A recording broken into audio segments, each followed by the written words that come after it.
Okay, hi everyone, welcome. So, good morning. I hope now my voice is perfectly fine. Is it audible and perfectly visible? Please tell me. All right, so yeah, sorry for the inconvenience in the beginning itself.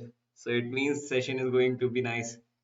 So yes, how are you all? Please quickly share this session with your friends. Let everybody know that we are live. एक बार सभी दोस्तों के साथ इस session को share कर दीजिए ताकि सबको पता चल जाए कि हम लाइव आ चुके हैं सेशन के लिए फुल पावर तैयार भी हैं फुल पावर रेडी भी हैं सो मेरे साथ जुड़े हुए हैं Minhaj Viresh Shikotra okay Malesh Arun Swapnil Anjane Anjali good morning guys good morning please share this session so, a quick introduction about myself. My name is Joshit Singh, and I have 4 years of teaching experience now. I'm Tech from IIT Roorkee and GATE multiple time qualified. Area of expertise doesn't matter now.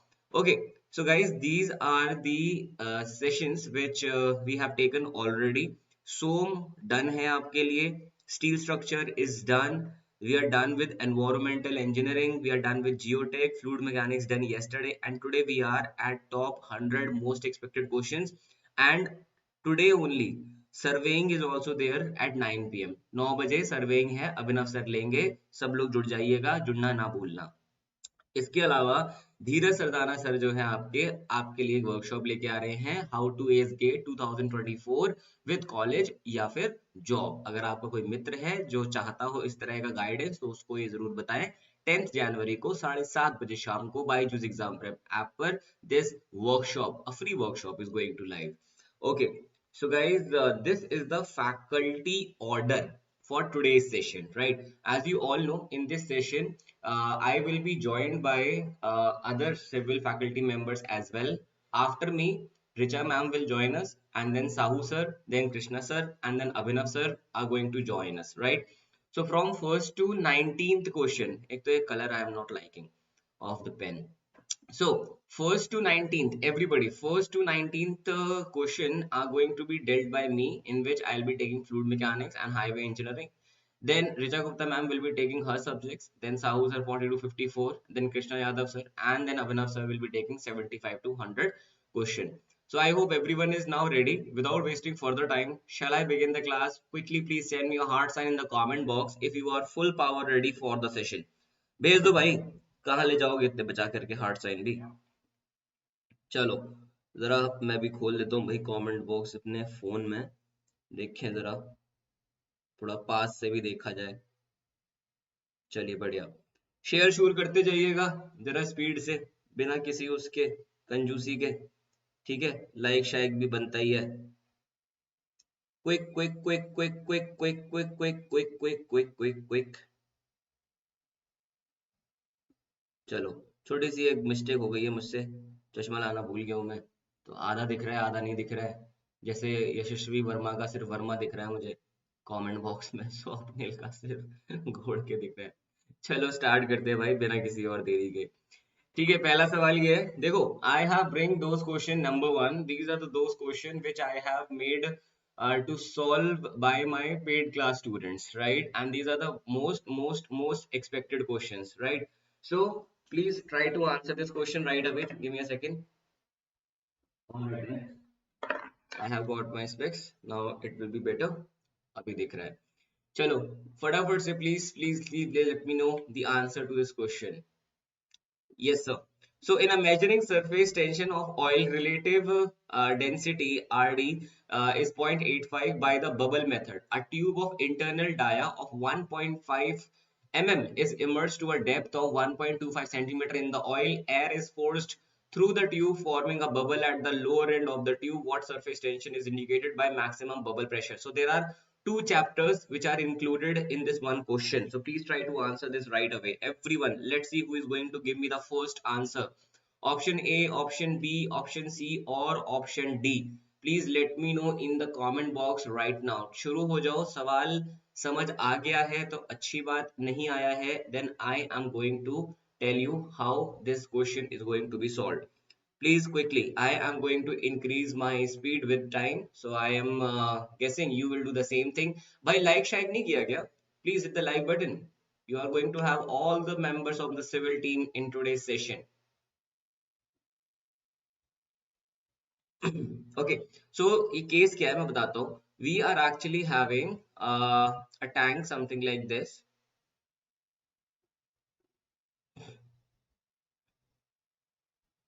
Tank है अपने पास, right? And we have inserted a tube in this tank. Cool. And we have blown the air, because of which we have found a bubble here. Bubble. Right? Inside air, outside water. Yesterday I told you, yes or no? Yesterday I told you, if there is something like this, when medium is different inside outside, then you know which formula you have to use over here. Okay. So this depth is given to us. This depth is given to us as 1.25 centimeter. So 1.25 centimeter is the depth. And what else is given? Surface tension into maximum bubble pressure. So inside pressure is given to you as 1470 Pascal.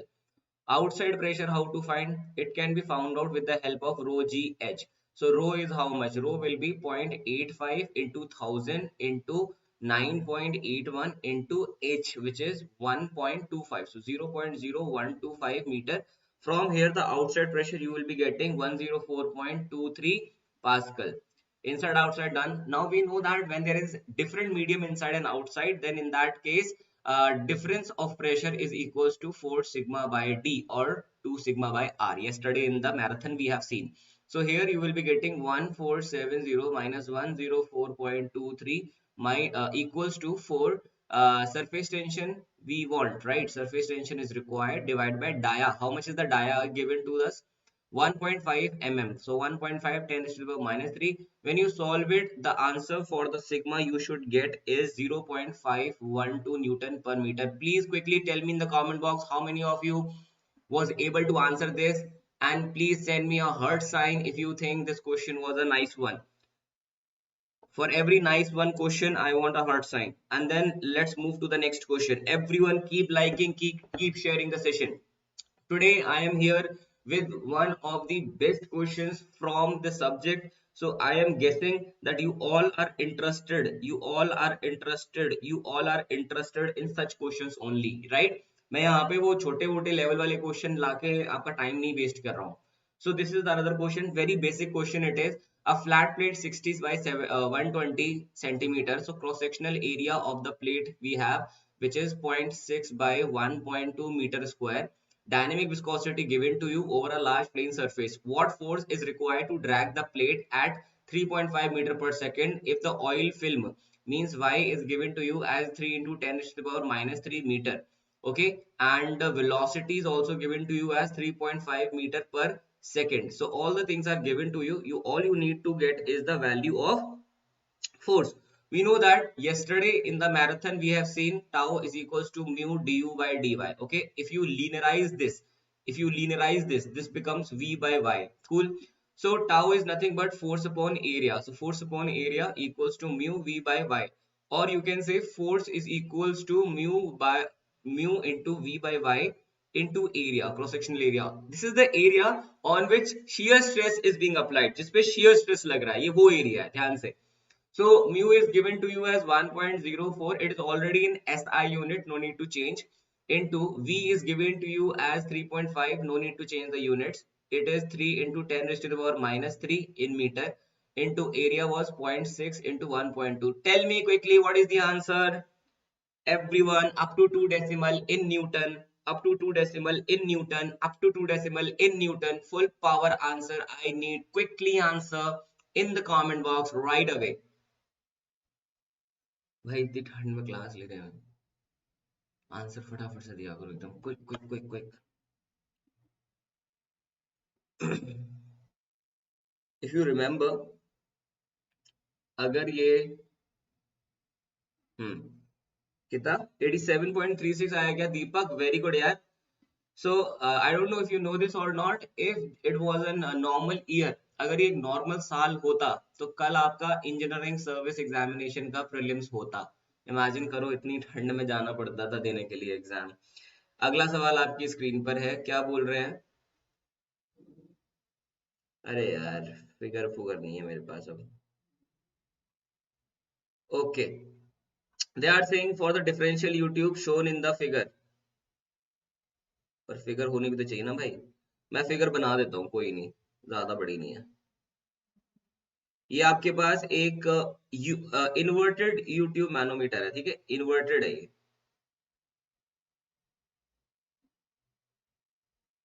बिल्कुल ऐसा same to same level पे। इधर water है, इधर भी water है,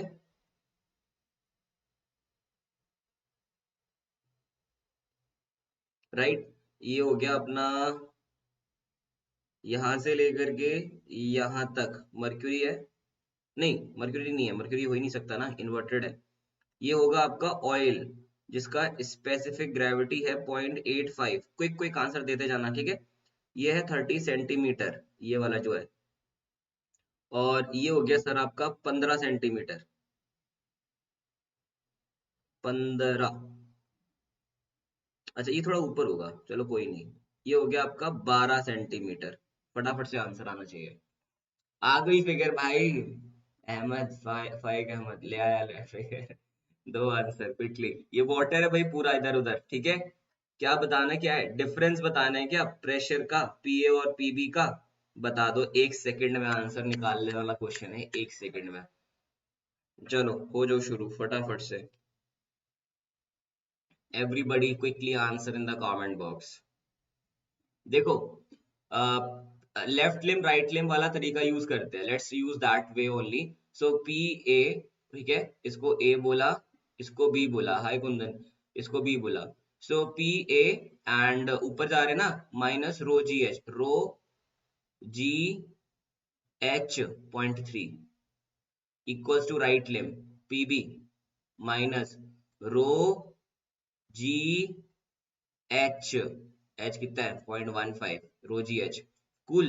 After that you have specific gravity as 0.85, so rho g h. From here pa minus pb is how much, bolo bhai, what is pa minus pb? Yes, pa minus pb from here you will be getting as, very good mbs and deepak, 470.88, so optional। बहुत बढ़िया। Next question, बहुत सुंदर question.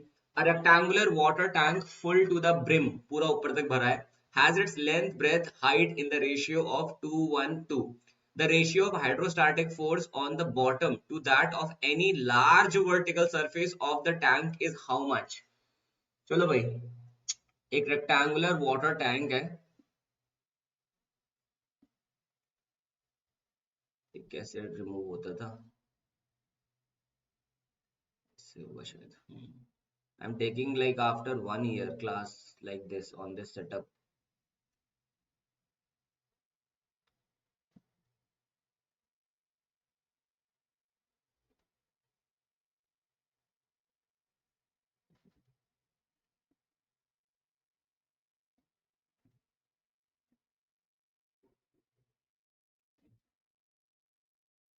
Something like this. Let's say this is 2x, this is also 2x, and this is x.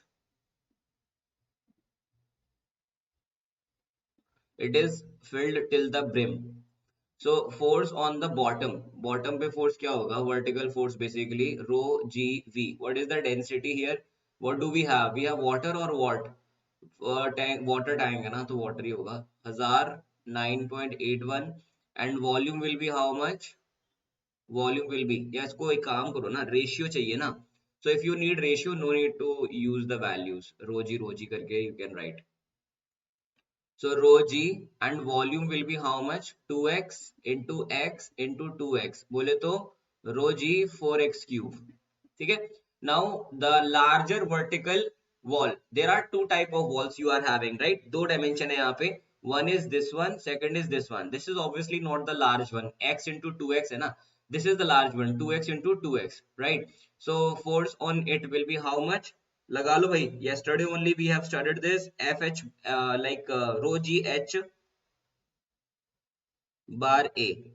So rho g लिखे रहने दो, h bar will be how much? X, a will be how much? 4x square. So it will be rho g 4x cube, rho g 4x cube, rho g 4x cube, ratio will be 1। बेटा a नहीं होगा, this time answer will be b, ratio is 1, ratio is 1। एक ऐसे आ रहा है भाई, largest side you have to take ना, they have said larger vertical face, larger. Moving on. A horizontal oil tank is in the shape of circular cylinder of radius r with hemispherical end. Hemispherical end है यहाँ पे, hemispherical. Okay, if it is exactly half full with oil of specific weight gamma naught, estimate the ratio of magnitude of vertical component of resultant hydrostatic thrust on one hemispherical end to that of horizontal component of the thrust on the end. अच्छा, vertical और horizontal का ratio निकालना है. ठीक है, सबसे पहले horizontal. Horizontal will be how much? Rho g h bar A. Cool. Rho g हो गया gamma naught. What will be the h bar? Can you imagine? Can you imagine its projected area? Everybody tell me. Can you imagine the projected area? Can you imagine the projected area of of a a see, if you have a hemisphere, so hemisphere will have the projected area something like this, correct? But you don't have the fluid till the top, you have till the half, right? yahi tak to bhara hai. So this will be the projected area, so you have to take h bar of this shape, semicircle basically, right? So you have to take the h bar of this shape. So how to get the h bar of this shape? This will be 4r by 3 pi. ठीक है, into area is pi r square for the entire one divided by 2. So this is the FH value. FV will be rho GV. So here guys, volume, how much volume you have to consider? Volume कितना लोगे? How much is this volume? This is the 1 by 4th of a sphere. No no no no no, 1 by 4th है ना बेटा, hemisphere का half है, so sphere का 1 by 4 हुआ ना. So 1 by 4 of 4 by 3 pi r cube.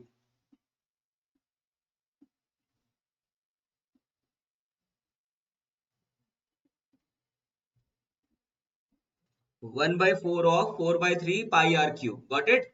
So from here, if you make the ratio of horizontal, नहीं क्या, vertical by horizontal, the answer that you should get from here is pi by 2. ठीक है? Pi by 2 is what you will be getting. Very good, Ayan. Yes, yes, correct, correct, correct. Good, good, good. अरे भाई keep sharing. यही दिक्कत है, पता है, अच्छे क्वेश्चन लाने की. बट दिक्कत क्या, सही भी है. Only those who have actually like decided to get a good rank now, they only stay in the session. This is what happens. And that is why we always tell you that there is no need of worrying about the high competition. There is no high competition in terms of number. ठीक है, चलो. A wooden rectangular block of length L is made to float in water with its axis vertical. The center of gravity of the floating body is 0.15 liter, sorry, 1.15 L above the center of buoyancy. So a rectangular wood is there. Let's say it is something like this, and it is inside the water. The length is L. Other information is given. Center of gravity floating is 0.15 L above center of buoyancy. Center of buoyancy will be somewhere here. Center of gravity is somewhere here. And this is 0.15 L between these two.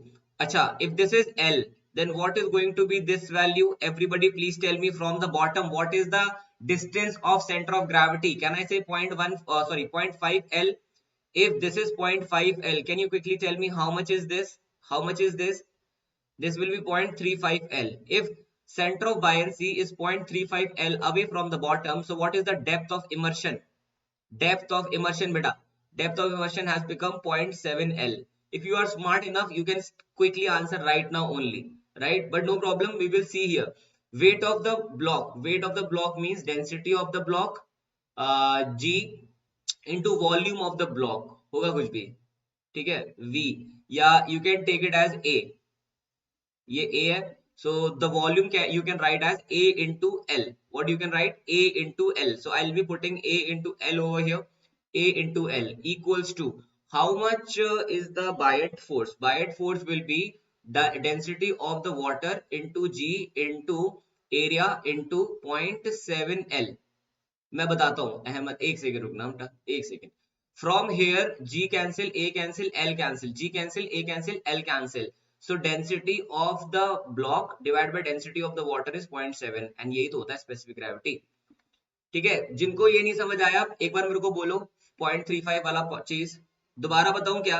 Quickly tell me, should I tell you again again again again again again again? बताता हूं, एक second. Simple sorted सा है तो कुछ नहीं है, थोड़ा ध्यान से देखिएगा।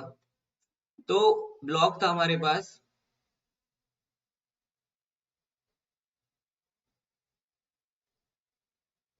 it was submerged, right? Total length was L. They said center of gravity is 0.15 L above center of buoyancy. मतलब if center of buoyancy is here and center of gravity is here, so the distance between them is given to me as 0.15 L. Center of gravity is here, so basically I can say center of gravity from the bottom will be how much far? If total length is L, it will be, can I say 0.5 L? 1 by 2 L ही तो होगा, it will be 1 by 2 L only, yes or no?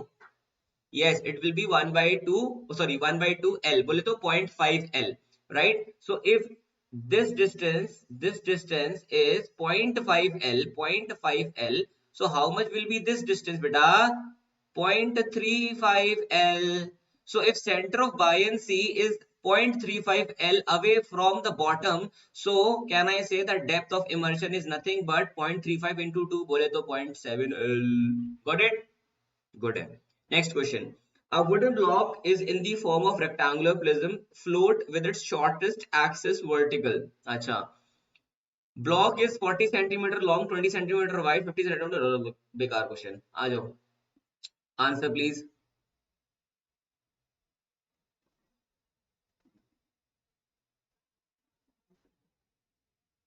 Depth is given to you as 15.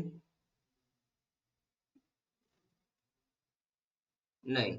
हाँ, 15. And it is inside the fluid. Depth of immersion is 12 centimeter.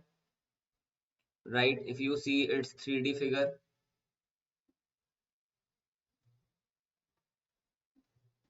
Something like this. So this is given to you as 40 centimeter and this is given to you as 20 centimeter. Chalo. They are asking meta center. Arey bhai, quick, everybody. Let's see who will get me the first answer. So metacentric height will be how much? First of all, I have to consider BD cube by 12. Beta BD cube by 12. Quickly tell me how to get the BD cube by 12 from here. Answer in the comment box. Quickly, everybody. Everybody. So here will be BD cube by 12. So 40, 20 cube by 12, right? Divided by the value of your displaced volume, that is 12 into 20 into 40 minus what is the distance? What is the distance between center of gravity and the center of buoyancy? देखो center of buoyancy from here is at point, या point क्यों लिख रहे हैं, 6 ही लिख देते हैं, 6 centimeter, right? And center of gravity is 7.5 centimeter. So what is the difference? 1.5 centimeter. From here you will get the value of meta center. How much is that? How much is that? कह डालो, सोच क्या रहे हैं? Quickly answer everybody. This is going to be 1 point something something. This is basically what type of condition? Stable, unstable or what? माइनस नहीं आएगा बेटा, 1.278 सेंटीमीटर आएगा. Check your answer once, calculation check कर लो. Very good Deepak ji. Next question is here. Super question, super answer I need. An open tank of 5 meter long, 2 meter deep and 3 meter wide contains oil of relative density 0.9 to a depth of 0.9 meter. If the tank is accelerated along its length on a horizontal track at a constant value of 3 meter per second square, determine the pressure at the bottom of the tank in the front edges. बोले तो here you want pressure M. PM is required. So to get the PM value, you need this value, right? How to get this value? So let's say that this value here is Y, right? This value here is Y. So we know that yesterday only we have seen tan theta is equals to A by G. Acceleration is given to me as 3 meter per second square. G is 9.81. So 3 by 9 will be 0.305. This much we have got. Now with the help of the geometry, tan theta will be how much? Can I say 2.5? This is 2.5 and this is Y. So perpendicular upon base, Y upon 2.5. And this I know is 0.305. So from here, what is the value of Y? What is the value of Y? What is the value of Y? My lovely students, please tell me answer quickly in the comment box. Again, 1.27. Very good. 0.764 meter. So on the rear end, the new depth will be 1.66 meter. How? 0.764 plus 0.9. And I want for front. Front will be how much? Front will be 0.9 minus 0.764. So it will be 0.136 meter. Very good. So 0.136 you have got na. So 0.136 you have got. Now pressure you can find out here. So it will be rho, that is 0.9 into नहीं, rho कितना है? Related to 0.9 ही है. Rho G H. Answer दे दो, मेरे पास है नहीं लिखा हुआ ये सॉल्व नहीं किया हुआ है. Please tell me everyone how much you are getting from you. Everybody, every student, now please answer. 0.9 into 1000 into 9.81 into 0.136 is how much you are getting. Let's see who is the very first person to give this answer to me. सुबह सुबह इतनी English बुलवा दी भाई. बताइए sir. 1200. Please confirm. 12. अरे गजब number आया भाई. न्यूटन क्या पास्कल है क्या है? पास्कल ना.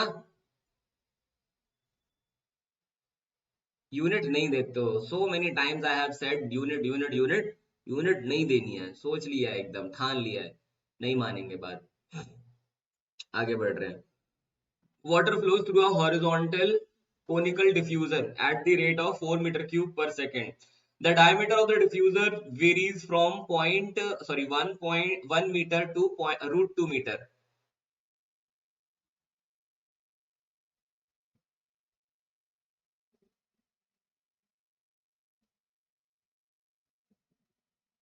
ऐसा तो कुछ है. Dia is 1 meter, dia is root 2 meter. ठीक है. The pressure at the smaller end, let's say this is 1, this is 2. So pressure here is 8 kilopascal. Okay. Assume frictionless flow means head loss 0. So चलो भाई, P1 by rho G plus Z1 plus V1 square by 2G equals P2 by rho G plus Z2 plus V2 square by 2G. No need to take head loss because frictionless flow they have told us. No separation, no loss, no eddies formation. G10 लेना. P1 is how much? 8 kilopascal. अच्छा, before that, I think below you need to get the value of velocity ना, V1 और V2. निकालो जरा. V1 V2 भी निकालना पड़ेगा इसमें. You have to get the value of V1 and V2. आज थोड़ा रेस्ट मिलेगा. अरे क्या rest? At 9 PM you have Abhinav Negi sir with you ना, तब तक कर लो. ठीक है. So चलिए, रेस्ट तो now after GATE and ESE अब कोई रेस्ट रूस्ट नहीं. हाँ भाई, आंसर दे दो जरा. वेलोसिटी निकाल लो यहां से. मैं बता दूं? बोलो. ये तो मुझे पता है, निकाल लोगे यार. V1 will be 4 by pi by 4 1 square. This will be 5 meter per second. V2 मैं बता देता हूँ. 2.5 आएगा. 2.5 मीटर पर सेकेंड. ठीक है. Let's not waste the time in the calculations. So P1 will be 8 kilopascal.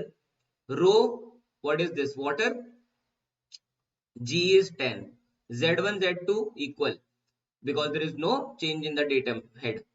V1 5. So 5 square 2 into 10 equals to P2 into 1000 by 1000 into 10 plus 2.5 square by 2 into 10. So P2 from here you will be getting. This was a easy one. Only one thing you had to remember, that you don't have to consider the friction loss, because clearly they have mentioned in the question, no need to consider the loss of friction. So 17.375 kilopascal should be your answer. 17.375. Got it? Yes, sir. Everybody please tell me in the comment box. Set है ना? बढ़िया. Next question. Oi, oi, oi, oi, oi. Beautiful question, everyone. Please answer. Guys, guys, after me, you will have other faculty members as well. So get ready for them. Stay prepared. Be ready. Yes, sir. Please answer. In a laminar flow in a circular pipe, head loss due to friction is directly proportional to what? Quickly answer.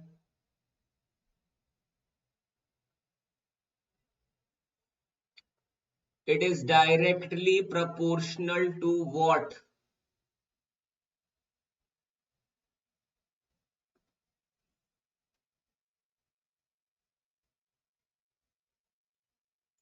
D raised to the power 4, d raised to the power minus 4, d raised to the power minus 3, to the minus 5.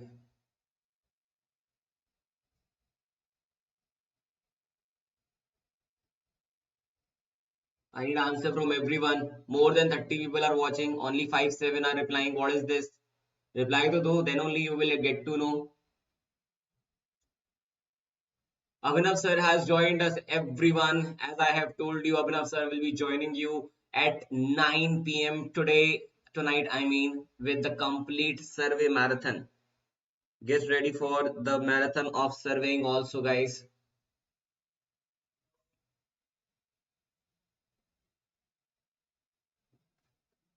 Get ready for the marathon of the surveying also.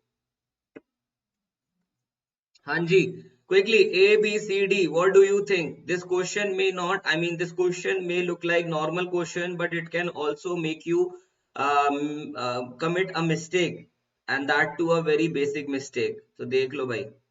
I'm giving you full time to check whether D or whatever the question you are telling me is right or not. I mean, option you are telling me is right or not. Hagen-Poiseuille says FLV square by 12.1 d की power 5. Is it Hagen-Poiseuille? Guys, is it Hagen-Poiseuille?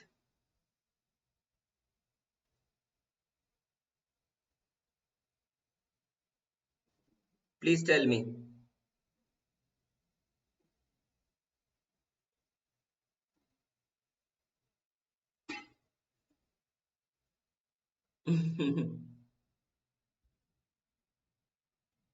This is Darcy-Weisbach, and this equation that you are telling, FLV square by FLV square by 12.1 d raised to the power 5. Is it true for laminar or turbulent or both?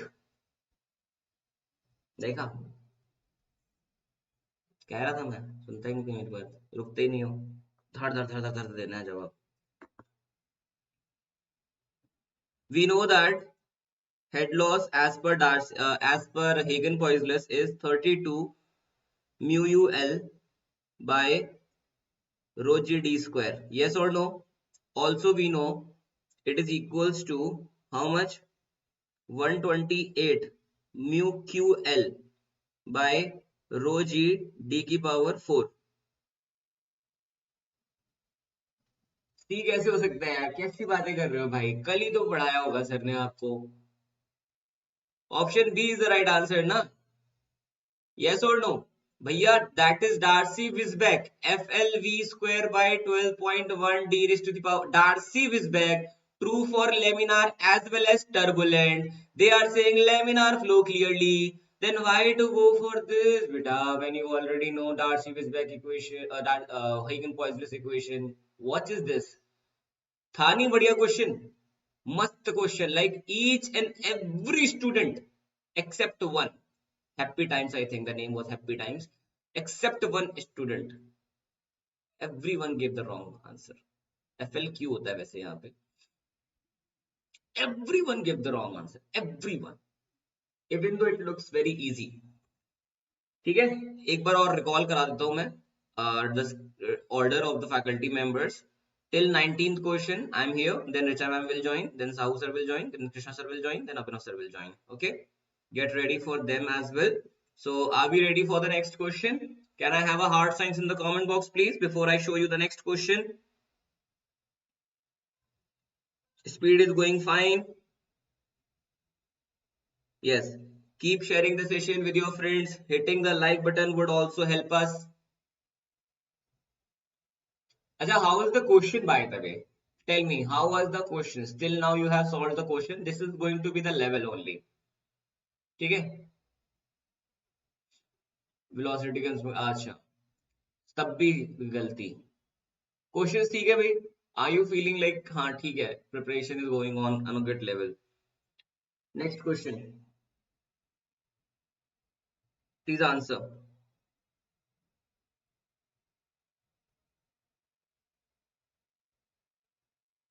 Ji sir. So the von Karman momentum integral equation is given by this expression. We all know, right? Very good. Where theta is momentum thickness, tau naught is boundary shear stress, V naught is free stream velocity. The above equation is valid for steady 2D incompressible fluid flow, unsteady 3D incompressible fluid flow, laminar turbulent flow but compressible only for steady and compressible fluid flow. Please answer in the comment box quickly. अच्छा सच सच बताना कौन कौन पहली बार देख रहा है ये equation.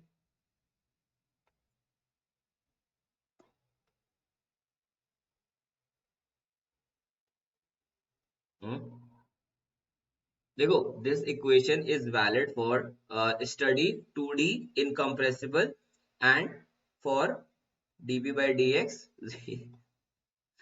जब स्टडी हो गया तो वैसे ही सेम हो जाएगा ना, कांस्टेंट हो जाएगा आपका. will pressure gradient will remain constant. Next question. बहुत ही इजी क्वेश्चन है, जल्दी बताओ. This question is asked so frequently in GATE examination. कभी कभी तो लगता है कि सिर्फ यही पढ़ लें in the dimensional analysis chapter. A 1 by 25 scale model of spillway is to be tested in lab. The design in the prototype is 900 meter cube per second. The discharge to be maintained in the model test is how much? Up to 2 decimal.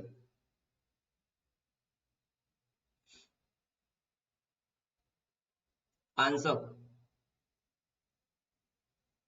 देखो L value, length scale ratio basically given to you as 25, right? We know QP by QM, that is discharge scale ratio, is equals to length scale ratio power 2.5.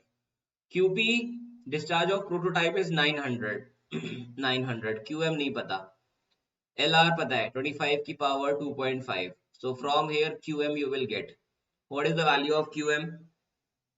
It should be 0.288 meter cube per second. ठीक है. अभी if you guys have this doubt, देखो अभी किसी ने लिखा है कुछ तो डिलीट किया. Sometimes what happen, you generally make some mistake here. Sometimes you take it as 1 by 25 and here you take qm by qp. Don't do that. If you are going for p by m, then consider a length scale ratio like this only. ऐसे भी ना याद रहे, in case मान लो नहीं याद रहा, you are not able to recall this, no problem, but you can understand that discharge in the model cannot be more than discharge in the prototype in most of the case, right? मतलब बहुत ही किस्मत खराब है तो वैसा case आ सकता है where it can be true, but rarely it will happen, very rarely I would say. Moving on to the next question. By using Nicorat's experiment, the pipe can be classified as hydrodynamically rough, hydrodynamically smooth, both A and B, none of the above. Given thickness of laminar sublayer is 15 into 10 raised to the power minus 6 meter. Equivalent roughness of the pipe is also given to you as 0.15. There are two ways to tell. There are two ways to tell the roughness. One is with the help of Reynolds and second is Nicorat's. Nicorat's and Reynolds. बताइए.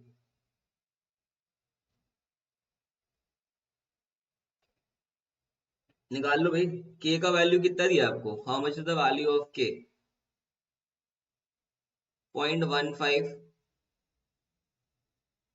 so 10 की power -3 metre कर लो, right?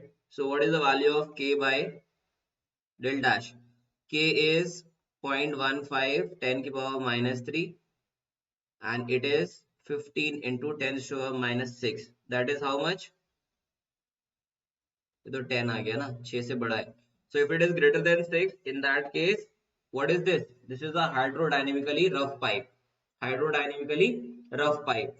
Next question.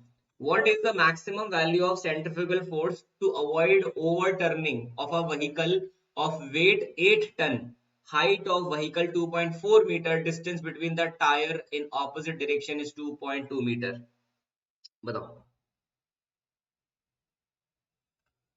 Maximum value of centrifugal force to avoid the vehicle to overturn. देखो, overturning का जो concept है simple सा है, बड़ा फंडा कि भाई आपका impact factor P by W should be less than या बराबर कह दो by B by 2H. You put the values here. What do you want? Centrifugal force you need ना. So P equals to B by 2H into W. Value put करके फटाफट से answer रखो इसमें. So B is 2.2 meter.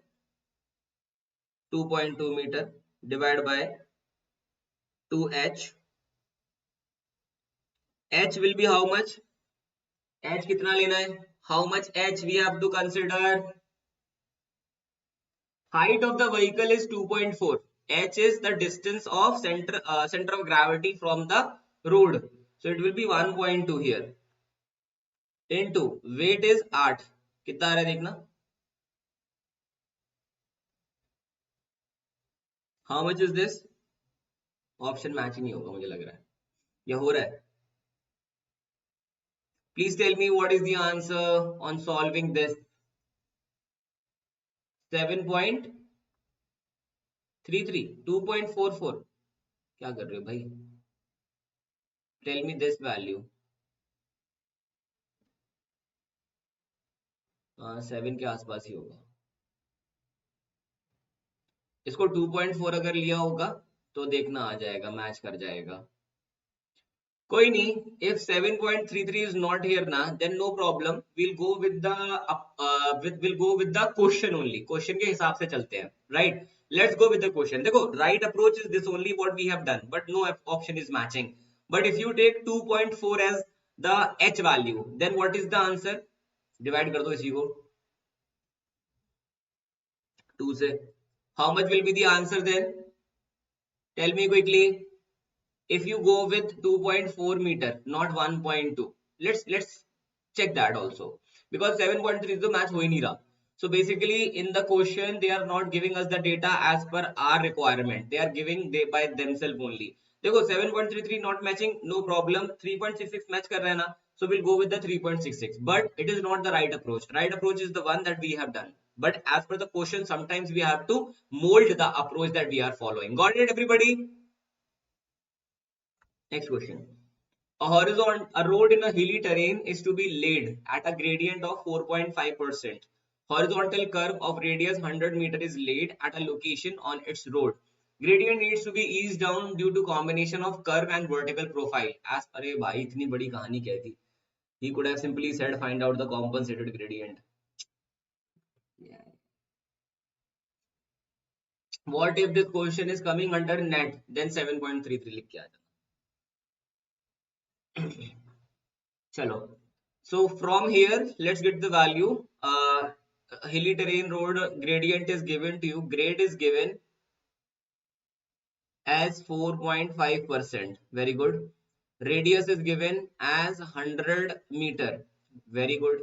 चलो. So compensated gradient निकाला ना. So grade compensation will be कितना? 30 plus R by R. 30 plus R by R and 75 by R. Get the value. So it will be 130 by 100 and this will be 75 by 100. So it will be 1.3. This is 0.75. Yes or no? I think yes. So 4.5, I mean compensated grade will be 4.5 minus 0.75 means this is 3.75%. So what is the answer? Answer is 4%. Why? Because we cannot go beyond 4%. No need. No need. Not at all. Okay, guys. Okay, moving on to the next question then. Here goes the next question. An observer count, very good question it is. Like good bole to very frequently asked, right? This type of question. An observer count 350 vehicle per hour at a specific highway location. If the vehicle arrival at the location follows Poisson distribution, then ratio of probability of having one vehicle to the probability of having three vehicle arriving over a 25-second time period is how much? Ratio पूछा है आपसे. एक आपको बताना है कि भाई एक व्हीकल एंड तीन vehicle, basically this is what they are asking. ठीक है. सो देखो प्रोबेबिलिटी फॉर पॉइजन ना, probability of n number of vehicle passing in t time is given as lambda t power n e raised to the power minus lambda t by n factorial. Lambda will be how much per second we have to find out. So 350 by 3600, that will be 0.097. Lambda आ गया. Put the values now. First for one vehicle. Let's put for one vehicle. Right?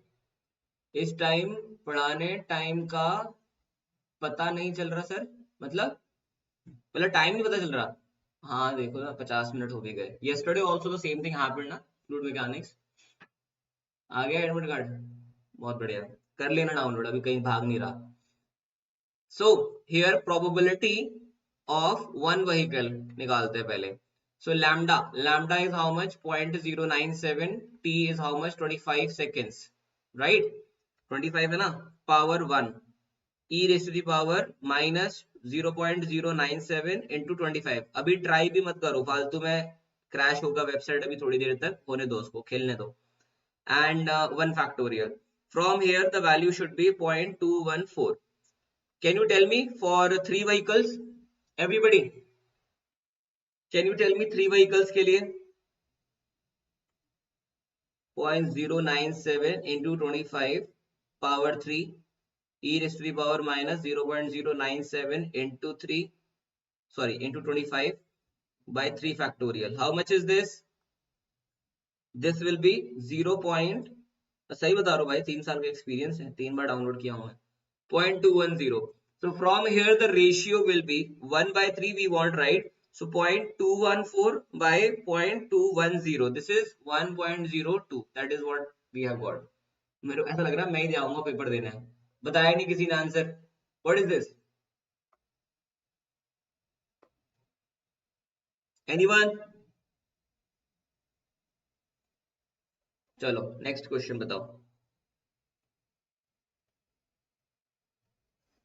Calculate the design traffic in million standard Excel required for design of flexible pavement as per IRC method using following data. Annual daily, very good. Annual daily commercial vehicle at last count June 2016 355. Rate of traffic growth 6%. Design life 15 year. Vehicle damage factor 1.5. Load safety factor 1. The road is proposed to be completed in June 21. We have the time duration also. So we know that this can be found out as 365A 1 plus R power n minus 1 V into D into F divided by R. ठीक है, R by 100, R by 100, whatever you like to write, you can write. But here I have to first find the value of A. A will be how much? A will be P into 1 plus R by 100 power X. What is the X? Construction period. Here how much is the construction period? 16 से लगा लो. 17, 18, 19, 20, 21, 5 साल. So P is how much? Present traffic is 355 I suppose. So 355 1 plus R. Growth rate क्या दिया हुआ है? 6% का. 6 by 100 power 5. How much is this? Can you please tell me? How much is this A value? 475. CVPD. Chalo, put the values now everywhere. Guys, what will be the D value here? Lane distribution factor. 0.751 na? Chalo. Oh, very good. Put the values now in the question. So 365 into 475 bracket 1 plus 0.06 power 15 minus 1 into V is 1.5, D is for which case it is. Assume two lane road na for in both direction traffic 0.75. 0.75 into F नहीं दिया 1 ले लो divided by 0.06. भाई फटाफट से answer बता दो नहीं तो मैं बता देता हूँ 4.5 आया होगा. It should be 4.5. ठीक है 4.5 मिलियन स्टैंडर्ड एक्सेल. आलोक एक बार चेक करो ना यार. आई थिंक 4.65 होना चाहिए. आपने लिया लेन डिस्ट्रीब्यूशन फैक्टर वगैरह. Don't miss that. ठीक है moving on to the next question. चलो सेकंड लास्ट क्वेश्चन है. इसके बाद Richa ma'am will be joining you in a serial test. क्या कह रहा है स्टूडेंट? कुछ कह रहा है. एक बार आंसर दो आप लोग. आगे एडमिट कार्ड इवनिंग शिफ्ट. अब थोड़ा डर सा लग रहा है sir. My syllabus is complete getting mock last year got under your guidance. Praveen, I know you have asked the same question so many times and same reply I have given you. 55, 60 marks if you are getting, that is good. The point is why you are not able to get 95 marks because 95% syllabus is done. So for that, first you need to check what is the mistake you are making. There must be something that you are doing again and again. That is the reason why your marks are stuck. ठीक है एक बार देखो गलती क्या कर रहे हो सकता है you are not able to read the question properly and when you see easy questions then you get excited and make a mistake, blunder mistake, right? Sometimes it may also possible that the calculation mistakes you are doing, lot of calculation mistake. Maybe your concepts are not very strong of certain subject, certain topic. You have to understand what is the problem. Once the problem is being you can say identified, then only it will be rectified. ठीक है पहले देखो गलती क्या है. आराम से देखो एक बार बैठ करके टेस्ट एनालाइज करो अपना. चलो आंसर दो. In a CBR test, the load required to cause 2.5 mm penetration and 5 mm penetration is this. CBR value will be how much? तो CBR 2.5 कर लो आ जाओ. लोड है ना तो CBR 2.5 will be 75 by 1370 into 100. So when you do this, this must be 5.47. Similarly, CBR 5 it will be how much? 105 by 2055 into 100. That will be 5.11%. Go with the maximum one, which is 5.47. Last question, answer please, everybody. फटाफट से. A driver traveling at a speed of 39.6 km per hour upward on a grade required the same distance to stop the vehicle as another driver coming down the grade at 36 km per hour. Same speed, I mean speed अलग, speed is different but stopping time, stopping distance is same. What is the grade in percentage? Okay, take reaction time as 1.5 seconds, coefficient of friction as 0.35 seconds. Please answer everybody. Let me ask Richa ma'am if she is ready.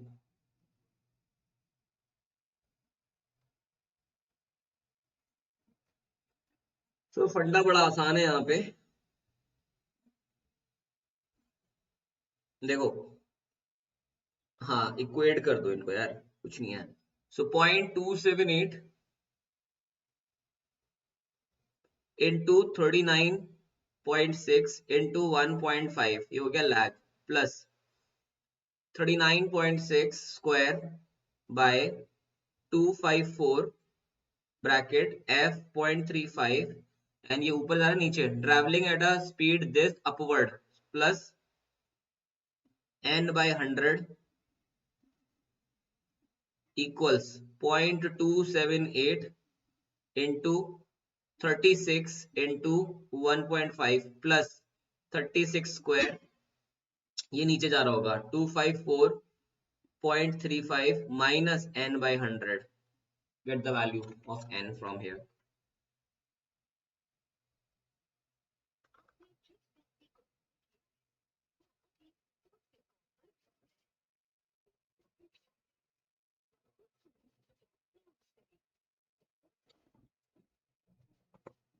Are you ready? Okay, just give me a minute. Answer bata. Sure, ma'am. Sure. Okay. Havi, quickly answer, and then Richa ma'am will be joining.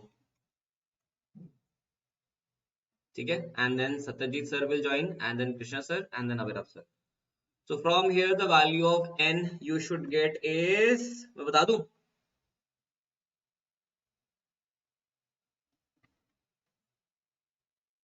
देखो n आना चाहिए 4.925%. Spoiler देने के लिए माफी. ठीक है sir, ये होता है डन. अब आपका काम हो गया है तमाम, मतलब आपका नहीं, क्वेश्चंस का. एक बार बताना मुझे कमेंट बॉक्स में हार्ट साइन वार्ट साइन भेज करके, बढ़िया मजा आया कि नहीं आया, how was the questions and all. Now I will take your leave and I will meet you in some other session, but till then take care of yourself, take care of your family, and wait for Richa ma'am. She'll be joining you in no time. Okay, all right, I'll just call her and be ready for the ma'am. Okay, chalo, bye bye. हाँ जी, मैं कर रहा हूँ.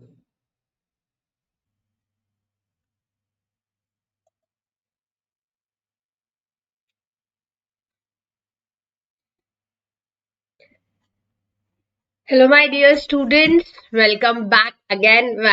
By the way, you should welcome me rather than that. Okay. So, how you guys are? Fine? Okay.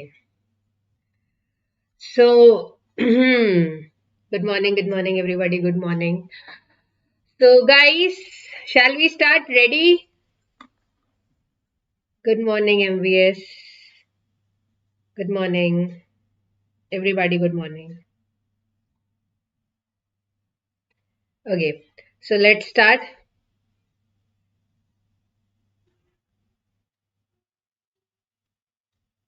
Okay.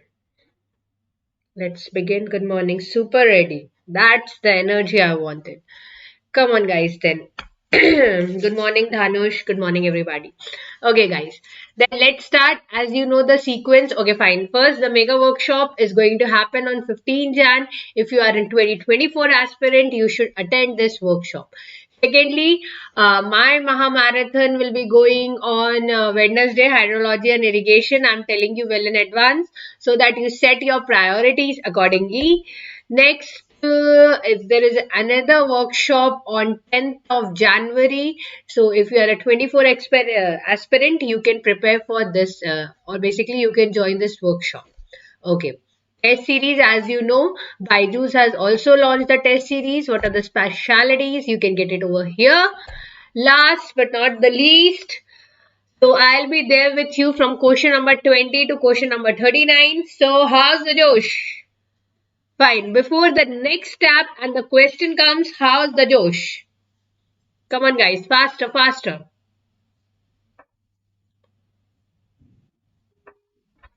How's the Josh? Hi, good. Fine then. Let's start.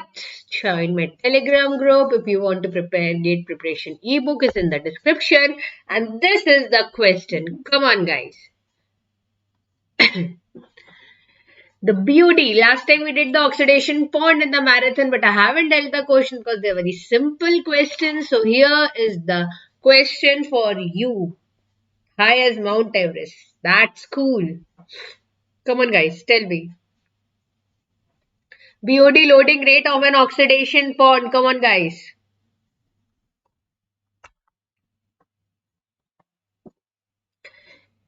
Fine. I shall start then. The domestic sewage, BOD loading rate you have to determine. The domestic sewage, the number of persons are 20,000 and the water supplied is 100 liters per capita per day. Okay. So when the water supplied is 100 liters per capita per day.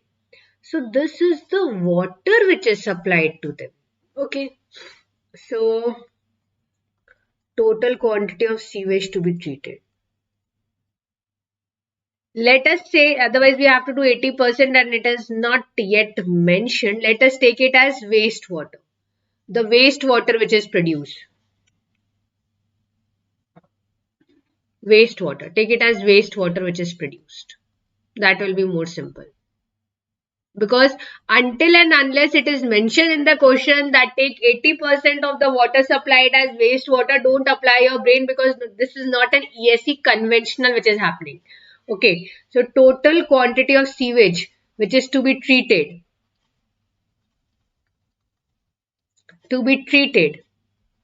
will be how much? 20,000 into 100 liters per capita per day. How much it comes out to be? 2 million liters. Now what is the BOD? BOD per day basis. What will be the BOD on per day basis? BOD on per day basis will be how much? For 1 liters 300 mg is the BOD. So for 2 mld how much will be the BOD? Just unitary method. 2 into 10 raised to power 6 liters per day into 300 mg per liter. Convert mg into kg, 10 raised to power minus 6. How much it will become? It will become 600 kg per day. But in the question, it is asking me BOD loading 600 kg per day. But here area is missing. How you will do it? How you will do it? See, I want to divide it by area because here it is asking me BOD loading rate. BOD loading rate is equal to total BOD upon area of pond. One thing which is missing is I don't know the area of pond. But wait a minute. In this question, I know the discharge, I know the detention time. If I know the discharge, if I know the detention time, I can calculate the volume and depth is given to me as 1.2 meters. So volume divided by depth will give me the area. So go by that method. So volume is equal to discharge into detention time. How much is the discharge? 2 mld, that is 2 into 10 raised to power 6 liters per day, which you can take it as 10 raised to power minus 3 meter cube. Detention time is how many days? It is 6 days. How much it is coming? Oh, no, B is not the answer. Oh, B, oh, Swapnil. Yeah, correct. How much this is coming? This comes out to be 1200 meter cube. So this is the volume. You got the volume. Now if you want to get the area will be how much? Volume by depth. How much is the volume? 1200 meter cube. And how much is the depth? 1.2. So this will come out to be 10 raised to power 4 meter square. Guys, check it out if any calculation mistakes are there. Meter square. So you can say it is 1 hectare. Simple as that. So what you have to do? Total BOD is 600 kg per day and area is 1 hectare. So it comes out to be 600 kg per day per hectare. This will be your answer. So here it will come out to be B option. Come on guys. This one. Fast. Do it fast. I'll give you a minute. Then I'll solve it.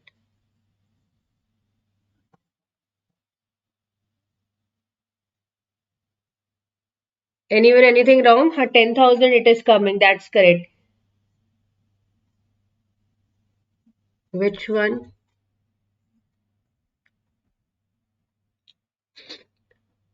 Okay, it's 12,000 it is coming. 12, 3 is gone. One more zero is there. I missed it. Correct. One more zero was there. Correct, correct. Fine. Solve this question.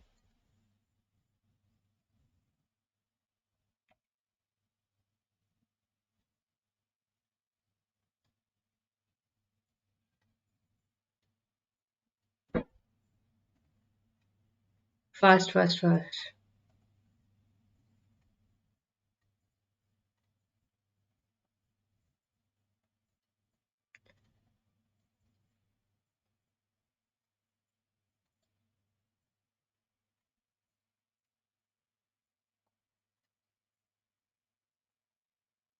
Don't expect me that I should solve every question for you guys. You guys also have to do some questions by yourself, guys. No spoon feeding now. Enough of spoon feeding done. Now it's your time. Do it faster, faster.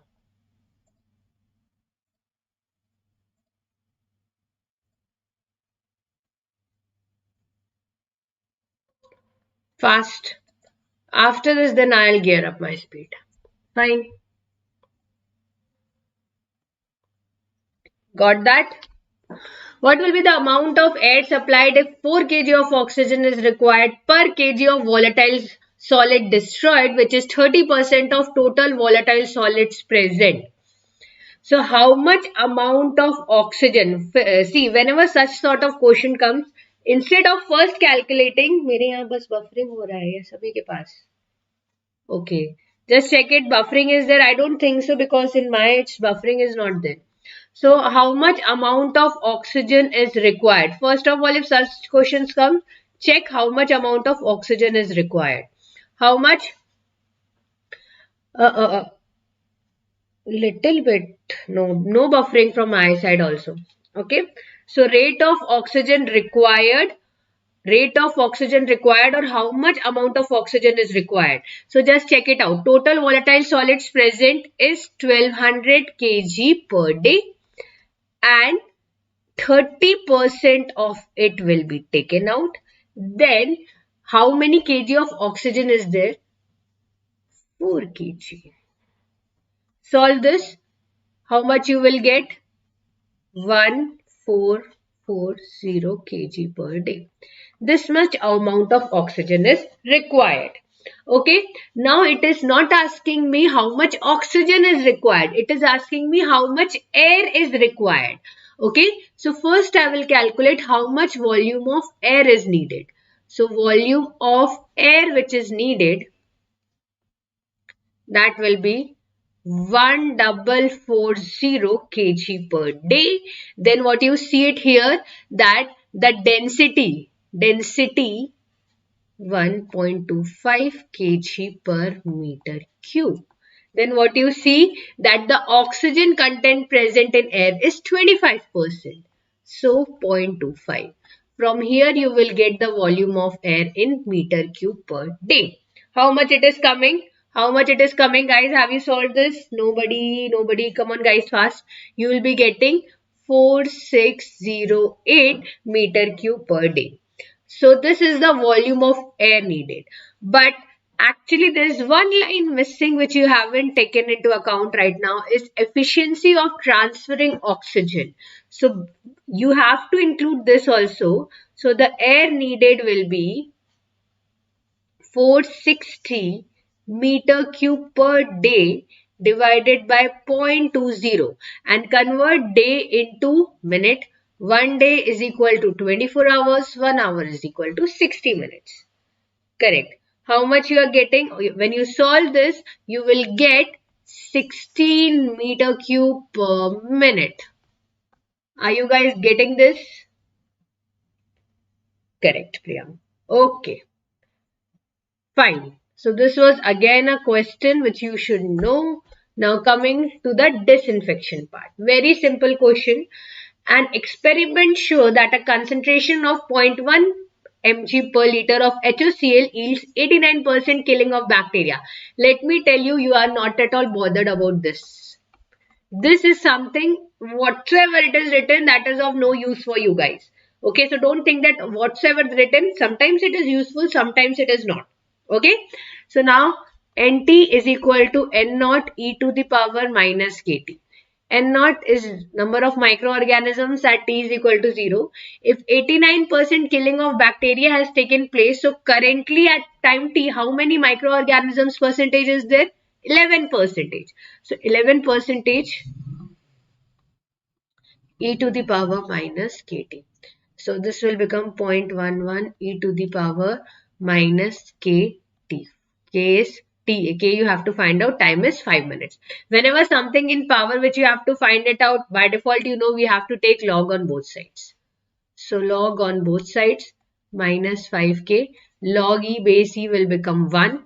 So from here K is equal to minus log 0.11 divided by 5. How much it is coming, guys? C. Oh, Manjeet also came today. Very good.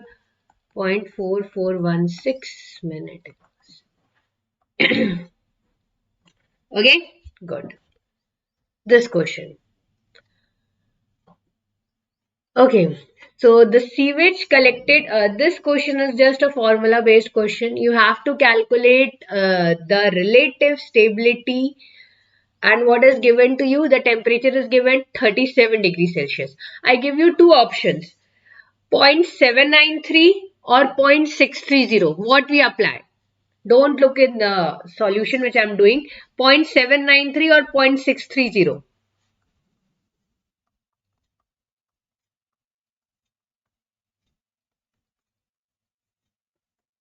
Come on, guys.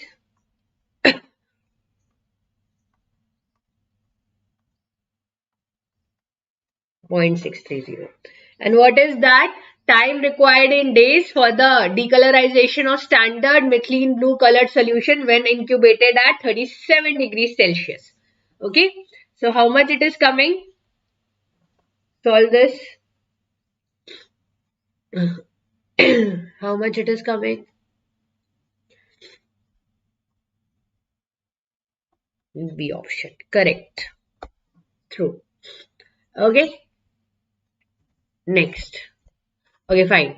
Workshop, as I already told you, you guys are preparing for 2024. Link is in the description. You can register yourself. It is free of cost. Solid waste management question.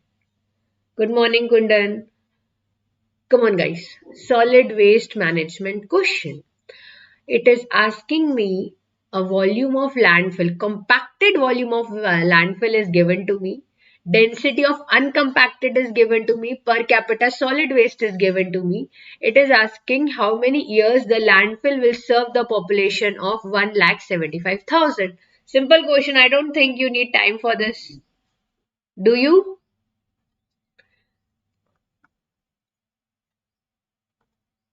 Volume of compacted landfill. 60 hectometer. So technically it is 60 into 10 raised to power 4 meter cube. Now in the question it has given me ratio of uncompacted solid waste to volume of compacted landfill is 3. So that means volume of uncompacted solid waste you can calculate.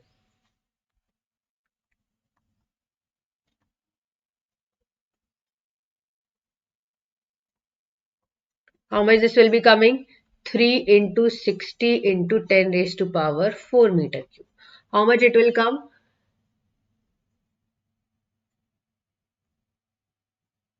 6 threes are 18. 180 into 10 raised to power 4 meter cube.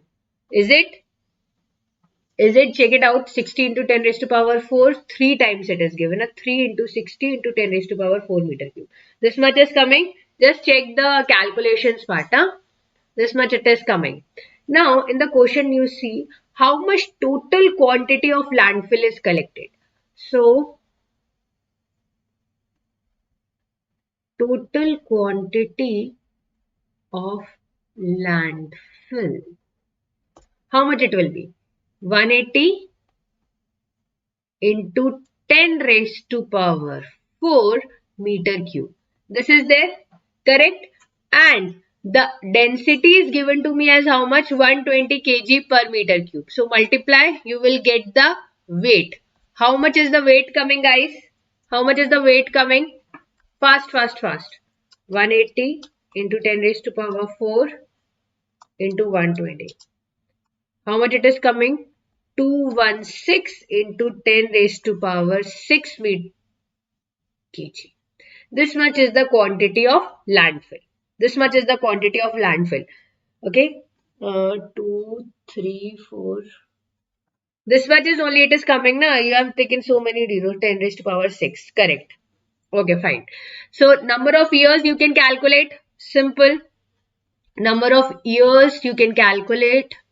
Simple. How can you calculate number of years? The total quantity is 216 into 10 raised to power 6 kg. Fine. And the solid waste generation by per person per day is how much? 2.5 kg. And how many people are there? 1,75,000. So you will get the answer in days. So if you want it in years, you have to do it what? 365. Just check it out. Just check it out how much it is coming fast. 2.5 into 175 000 365 comes out to be 1.35 years. Okay, fine. Generally and actually in this data it should be 600 hectares per meter. I think so because this is 1.35 meters is very less amount of time. Don't you think so? Okay. This question. As I already told you, when such question comes, 2% solution means 2 ml is the sewage volume and 98 ml is the volume of distilled water. So now this question, just check it out. 2% solution of sewage is incubated for 5 days at 20 degrees Celsius.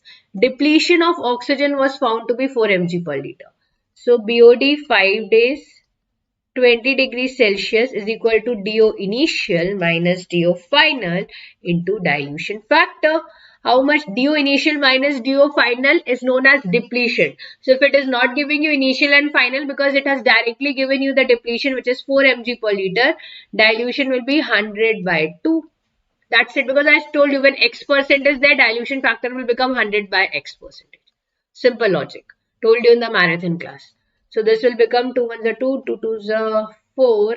So 5 days BOD will be 200 mg per liter. It is asking me BOD ultimate. See, it has not given you whether to take base E, base 10, but you can understand from the hint since it has given the value of E to the power minus 5k.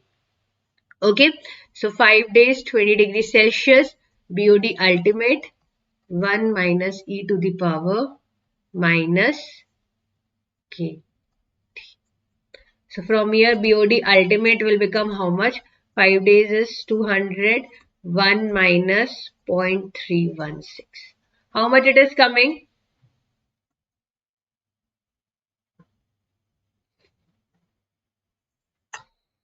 A option, everybody. Okay, 292 mg per liter. Correct. This question. Power input in kilowatt. Simple questions because a tough one will also be coming right now after this. Power input in kilowatt required for rapid mixing is power is G square mu V. Formula you should know for this question. What is G here? Temporal mean velocity gradient. It is 1000 square. Mu is the dynamic viscosity. In the question it is given to me kinematic viscosity. I know nu is equal to mu by rho. So mu will be nu into rho. So nu 10 raised to power minus 6 into volume is equal to discharge into detention time. So volume is equal to discharge into detention time 34570 meter cube per day. And the time is given to me in the question 2.5 minutes. So 1 day is equal to 24 hours, 1 hour is equal to 60 minutes. See, if you are a person who makes mistakes in units, I have always told you n number of times, include the unit also beside it. Okay? Come on guys, faster. How much is the power coming? How much is the power coming? First you will get it in watt. So divide by 1000 and convert it into kilowatt. So around 60.017 kilowatt you will be getting the answer. Got that? Correct. Okay. So this is an MSQ question now. Tell me fast. Tell me fast. This is an MSQ question. Which of the following are true in case of Winkler's method? Winkler's method is used for the determination of dissolved oxygen. How much? 60.017 it was coming. That's only I have written. Come on, guys. This answer I wanted from you. I won't be giving it. No, no, no. Come on. Fast, fast, fast, fast. See, Winkler's method, there are two things. If you get a white precipitate that is magnesium hydroxide, it indicates absence of dissolved oxygen. Okay, and it is written here presence of dissolved oxygen. This is wrong. When you get a reddish precipitate of magnesium oxide, then you say that the dissolved oxygen is present. So this is the correct one. The moment you come to know that the dissolved oxygen is present, for calculating how much is the quantity, you take starch as an indicator. So this is also the correct one. After this, original test can be given, which can also be used for wastewater containing nitrate and ferric ions. No, you need to add, there is a different test, that is modified Winkler's test, where you need to add other compounds, because otherwise the test will not give you the accurate results. Okay, no, the original test given can also be used. No, no, it cannot be used. Ion, yeah, B and C are the option. D is not the option. Why? Because if nitrite and all are present, then you cannot use this. Then you have to add sodium azide. Okay, so in that case, you cannot use this. For that, you have to use modified Winkler's test. So B and C are the correct option. Getting it? So it's not, I told you na, MSQ generally does not check your numerical capability, it checks your conceptual capability. And one more point also I could have added, here they take magnesium sulfate, okay, and alkaline potassium iodide is taken. Okay, alkaline potassium iodide is taken. Okay, it's okay if you guys answer wrong, you don't need to delete it. मैं कोई पराई थोड़ी ना, मतलब आपकी अपनी हूं ना, तो कोई बात नहीं. If it happens, let it be. Don't need to delete that, guys. Come on. In a settling chamber, what is the minimum dimension of particle which can be completely removed if rate of overflow is given to you 30 meter cube per day per meter square? That's it. Minimum dimension means dia, it is asking. As simple as that.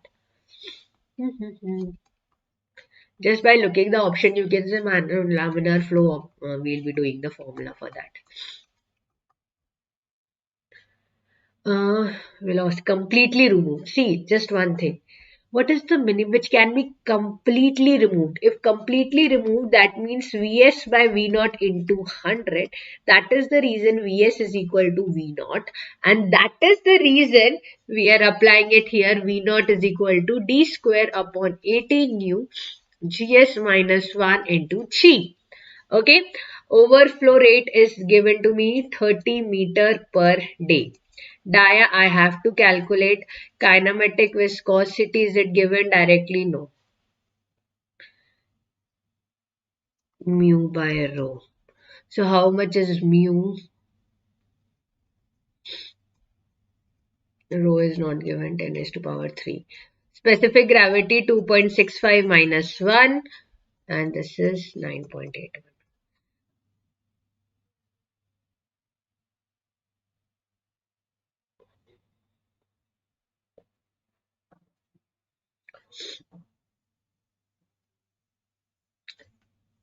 Actually, it is given to me 9.81, so I could have taken that also into account. Unit weight of water gamma is given to me, gamma W is given to me as how much? 9.81. So instead of 1000, you can use that.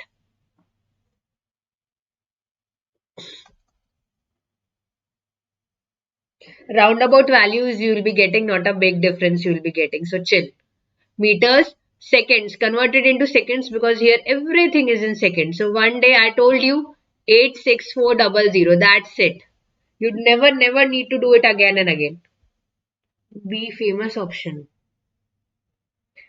By the way, I think it comes out to be 1.965 into 10 raised to power minus 6 meter. Is it coming this? Then 10 raised to power minus 6 into 10 raised to power 3 mm. So it comes out to be 0.00197 mm. Oh, this is a famous option or what? Fine. You can take 9.81 and do, since it is not an NAT question, so took 10 raised to power 300. Come on, guys. Question appears to be very lengthy, but the answer is very simple. Come on, guys. 20 mld of water is flowing through a 3 kilometer long pipe. Diameter is given, it is not at all required. The quantity of chlorine which is used, it is given to me 4.5 mg per liter, which is applied at the entry of the pipe. Fine. Now, if you want to increase the flow by 6 mld per day, so that is, initially it was 20 mld, now you want to increase it by 6 more, that is, now it will be 26 mld. The minimum amount of chlorine required to be applied to achieve the same degree of disinfection. When such question comes, automatically Watson's law you should remember, which is T C to the power n is equal to constant. This is the formula. So T1 C1 is equal to T2 C2. This is the formula. Now how to do it? Concentration initial is mentioned to me. How much it is there? 4.5 mg per liter. Concentration second I have to calculate. Time is not given to me directly. N is given 1. N is the dilution coefficient. It is given 1. Okay. Now, what is the time? How can I calculate the time? How can I calculate the time, guys? Time is equal to volume by discharge. Correct? Okay. Time, volume by discharge. Discharge is 20 mld. 20 mld. Correct. Here, the discharge will be volume increased by 6 mld. So, now the total will be 26 mld. What is C2? What is C2 coming here? What is C2 coming here, guys? Fast, fast, fast. How much is C2 coming?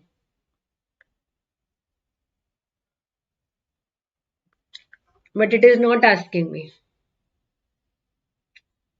It is not asking me this. It is asking me the chlorine required in kg per day. So the chlorine required will be 5.85 mg per liter. And this time the discharge is how much? 26 mld. So 26 into 10 is to power 6 liters per day. Mg converted into kg. See, if you write it like this units, you will never make mistakes. Okay. How much it is coming? Round about 152.10 kg. Correct? Good. Fine. Okay. Now guys, we got the question of how can we forget the alum? We cannot, right? So this is given to us. Okay, I'll write the equation. I can write it wrong also. So first tell me, Priyam, Shears, everybody, Arun, whether the equation is correct or not. The balancing and all is correct or not. Huh? HCO3 twice. Now,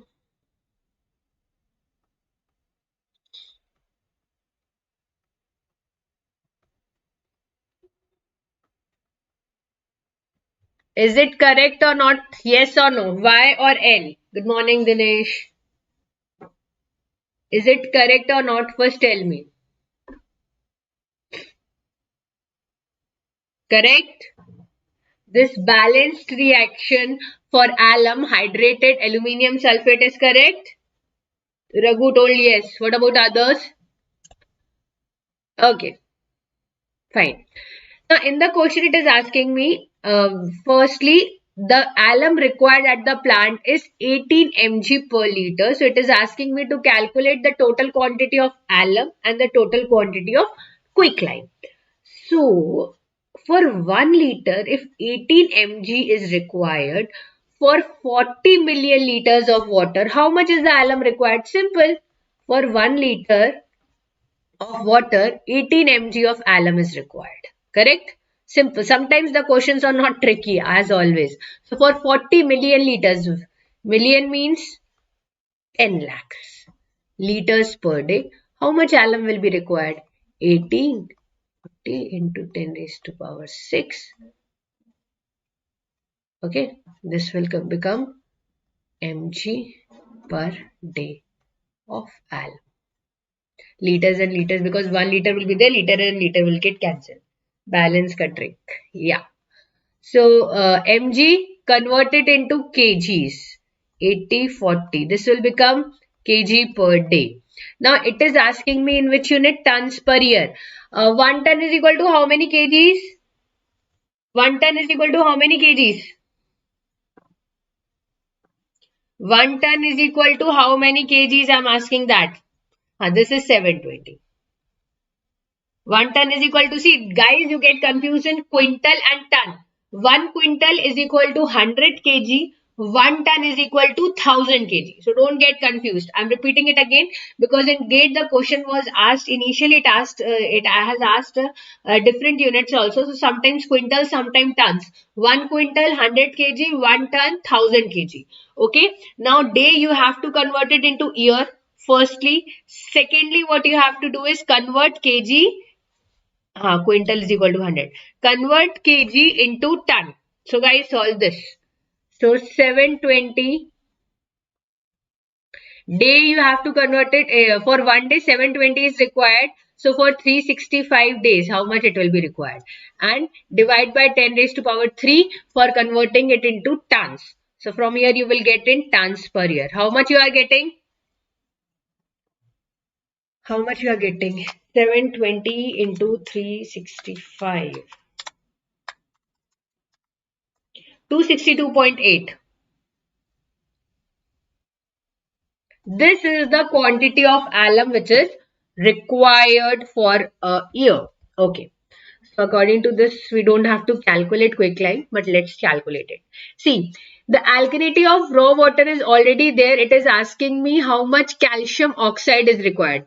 I told you, you can go by the gram equivalence concept, or the other one I told you what it was, 1 mg per liter. If you check it out,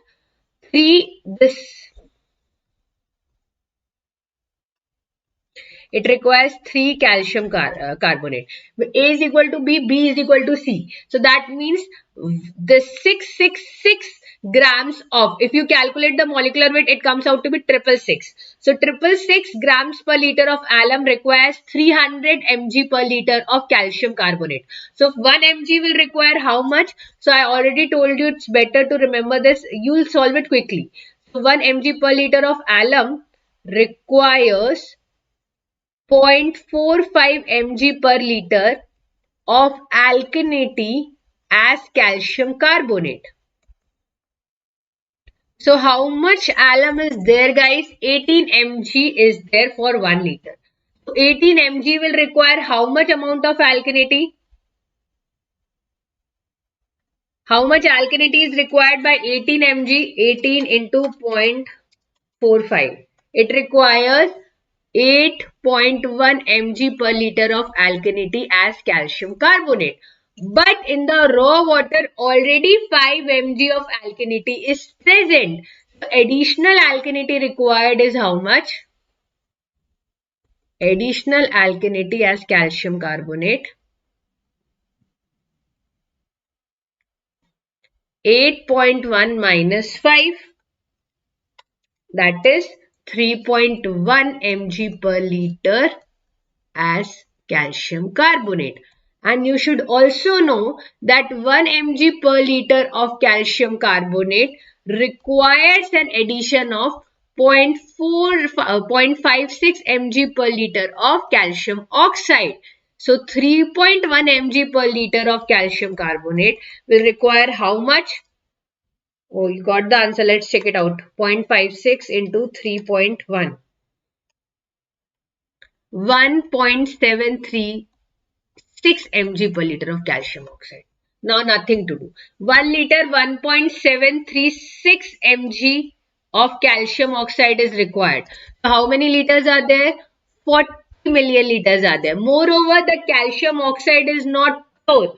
What you have to do? You have to apply more amount.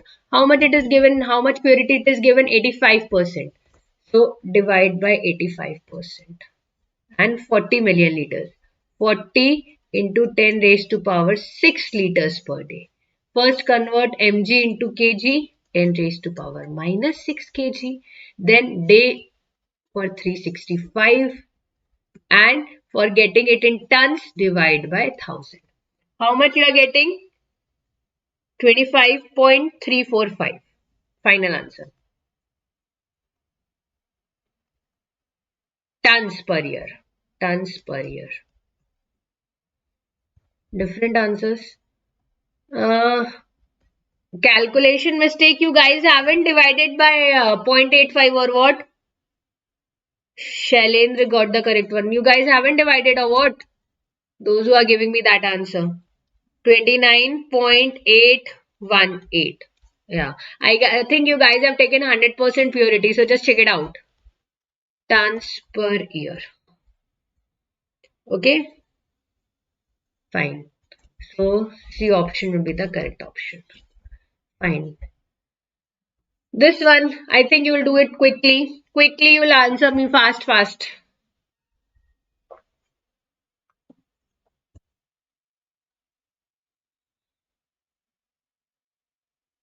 That's oh, I know na. That's why you got the incorrect one.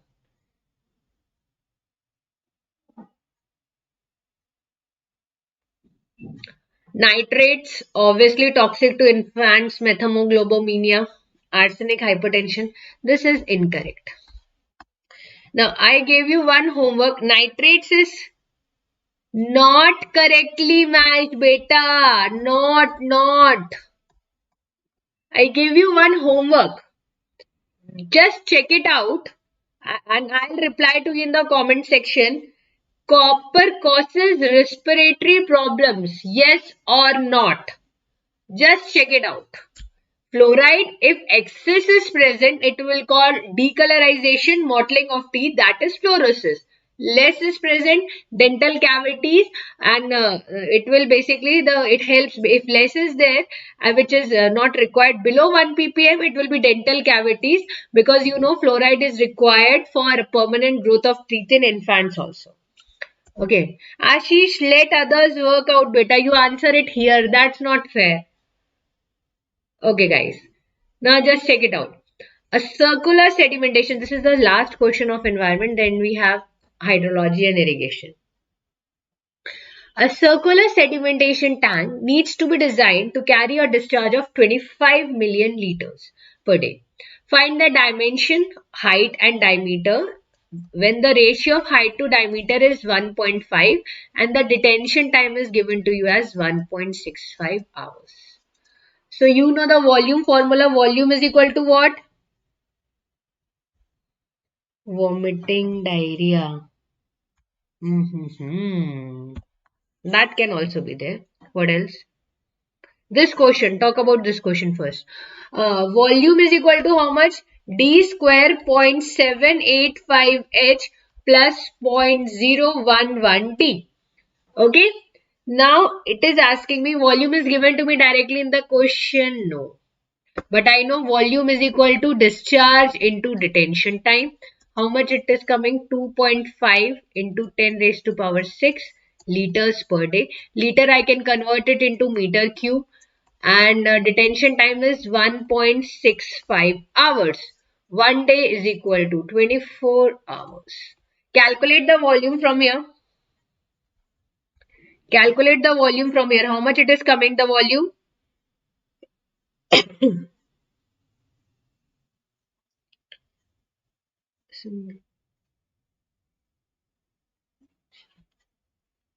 Just check it out. 171.8. Breathing in copper dust may cause an acute syndrome of metal fumes. People with this syndrome have chest pain. Correct, Arslan. That's true. Thank you, Prateek sir. Thank you so much.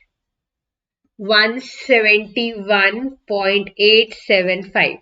Guys, dia also we don't know, depth also we don't know, but instead of depth I can write it down 1.5 times dia. So this is d square 0.785 into 1.5d plus 0.011d. So guys, solve it out. 171.875 d square.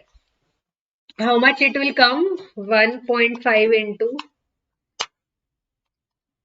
See, that I was telling now, Varun, that middle class habits. See, one more middle class habits. When your remote or your calculator doesn't work, bang it. It works again. D. 0.011 D. From here, calculate the diameter. Varun, I'm saying Arun. Calculate the diameter. That's the fact. I don't know. My calculator got damaged. See, from here it came out. Now when I bang it, it works. That what can I do? See, I was calculating. It was not when I banged it. It started to work. How much it is coming? Dia 5.25. So height will be how much? Height will be 7.88. 5.248, that is 5.25. So Dia will just multiply it. 1.5 only it is coming. Now I'll check it out. 7.875. 7.875 is the height, that is 7.88. Correct. Come on, guys. Faster, faster. This much, how much? Phytometer. Actually, you guys get confused, so I have to include this.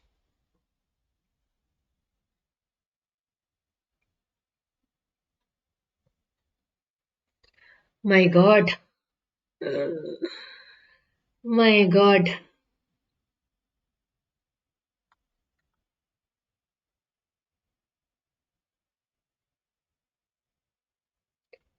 Nobody gave the right answer till now. You know that? Phytometer is used for estimating transpiration.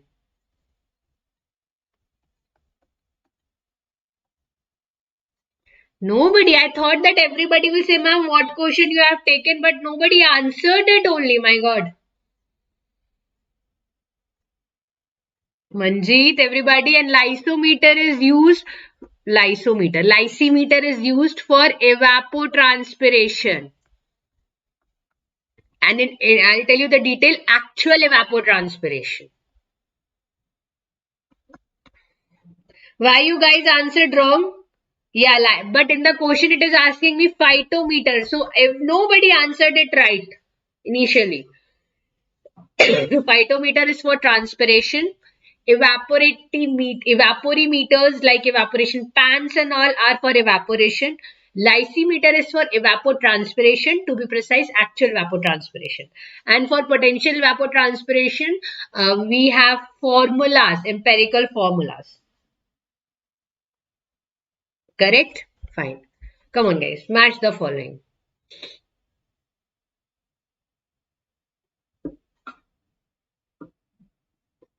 Fast. Got confused. That's why I taken this into account. Things appears to be simple, but when it comes in the examination preem, it happens. That's why simple questions are not to be neglected. Thiesen's polygon.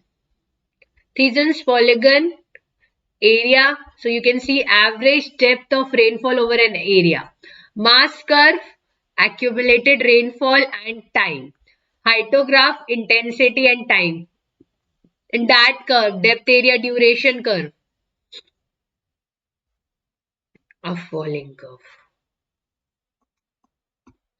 A. Good. Everybody answered correctly. Fine. How can we forget phi index and W index? A 6-hour storm of uniform intensity and a total rainfall of 8 centimeter produces a runoff 5 centimeter. Now you have to calculate for any other storm the runoff if the phi index is same. Phi index for the first one. R by T. Precipitation is 8. Runoff is 5. Time is 6 hours. 6, 7, 8, 3 by 6, that is 1 by 2.5 centimeter per hour. I think I should get the answer by now. Phi index is same for the second storm as well. 0.5 centimeter per hour. Precipitation is 11 centimeter. Runoff you need to calculate. Time is 12 hours. How much it is coming? How much it is coming? Half of 11 minus 6. Is it coming 5? Simple as that. Very simple question. Apply your brain. In a minute you will get the answer. The percentage accuracy. If it asks you the percentage accuracy, then also first you have to calculate the allowable error. So n is equal to CV upon E whole square. So how many rain gauges are given to me? 6 rain gauges are given to me. Coefficient of variation is 30. Allowable error first you need to calculate. What is the allowable error? First calculate the allowable error. How much is the allowable error?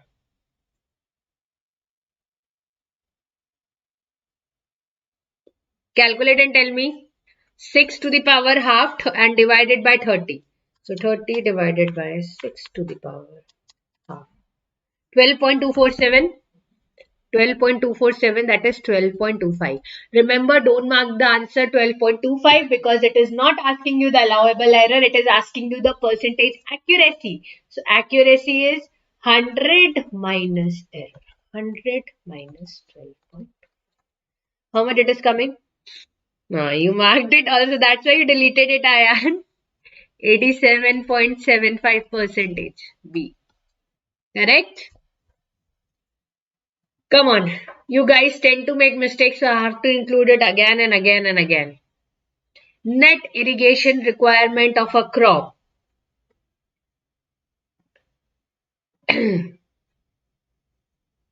Last week you are telling on this week. Till the time I'll message Satyajit sir because 2 more questions are there.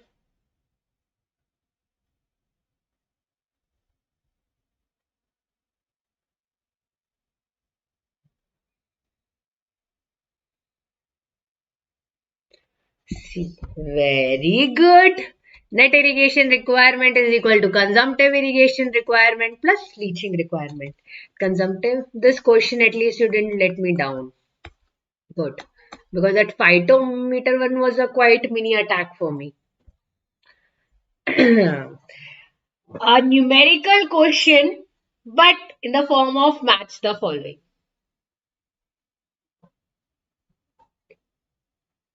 Net irrigation requirement, this is a good question. Huh? When you go net irrigation requirement, फिर gross irrigation requirement. What you are asking, beta? Arsalan, could you be more precise? Solve this.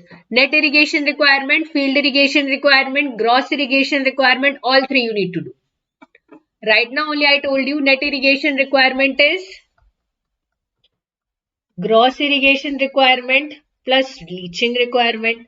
Net irrigation, this consumptive, sorry. Net irrigation requirement is consumptive irrigation. Have I said gross? No, it is consumptive. By word of mouth I said wrong, then correct it. Consumptive irrigation requirement plus leaching requirement. Now, effective rainfall, it is given to me. Consumptive need is given to me 10 centimeter. Effective rainfall. Leaching is given to me anywhere. Leaching requirement. Leaching is given to me. No, leaching is not given to me. So, if not given, I'll take it as 0. 7 centimeter. 7 centimeter. So, net irrigation requirement is P, it is 2. Field irrigation requirement.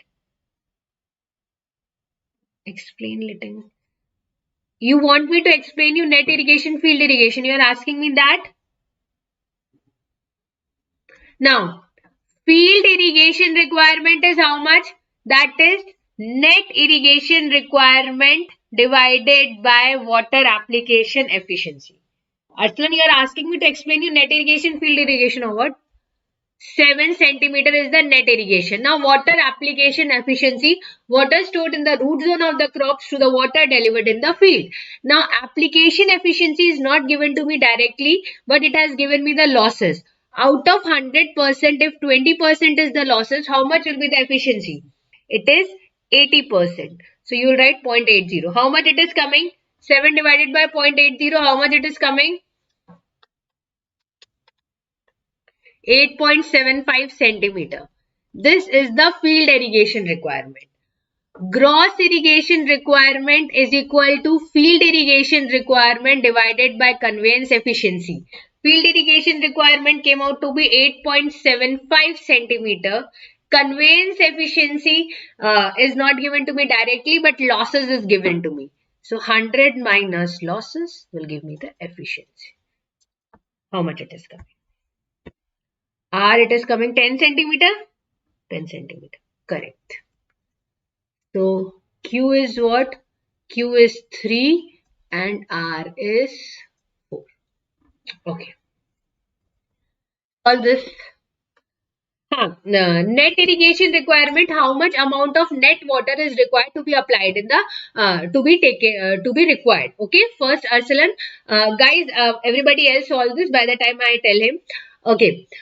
So what is happening here, beta? If during the time, if 10 centimeter is, let us suppose, irrigation require, and if 3 centimeter of rainfall occurs during that period of time. So do you require 10 centimeter now? No, you require 7 centimeter. Why?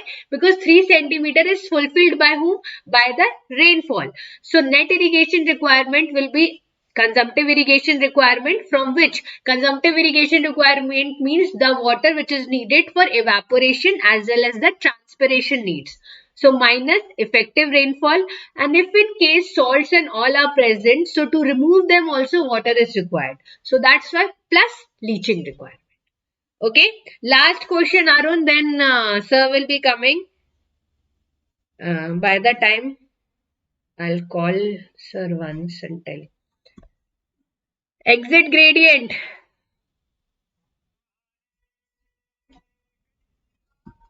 Exit gradient. The exit gradient as per Kosla's theory. I guess you know the formula.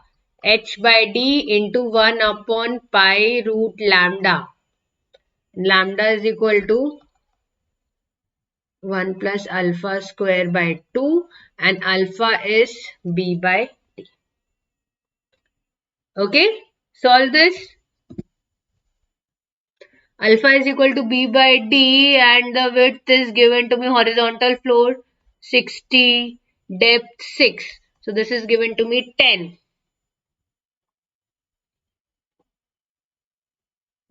NIR clear. Okay. This is showing lag on me. Just a minute. Substitute, tell me the lambda. 1 plus root over 1 plus 10 square by 2.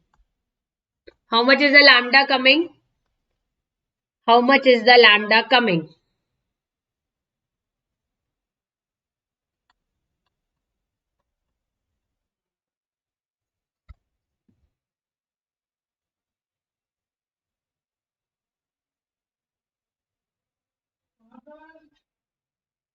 How much it is coming, guys?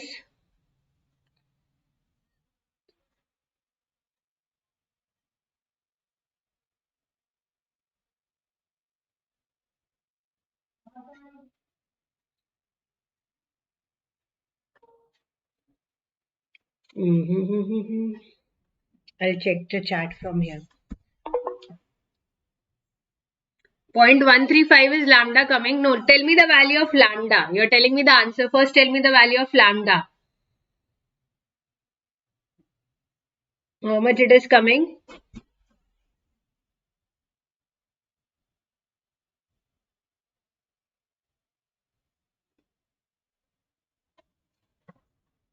5.524. Okay. 5.524. So 5.524. So exit gradient will be coming out to be 0.135. Fine. Fine. So this completes your, you guys want break? You guys want break? A scholarship test link is in the description. You guys can join that. Okay, you guys want break? Yes or no? Just tell me. Okay. So class will start at for how much time? After this, Satyajit sir will continue. Class will start from 15 minutes. So class will start from 12:15.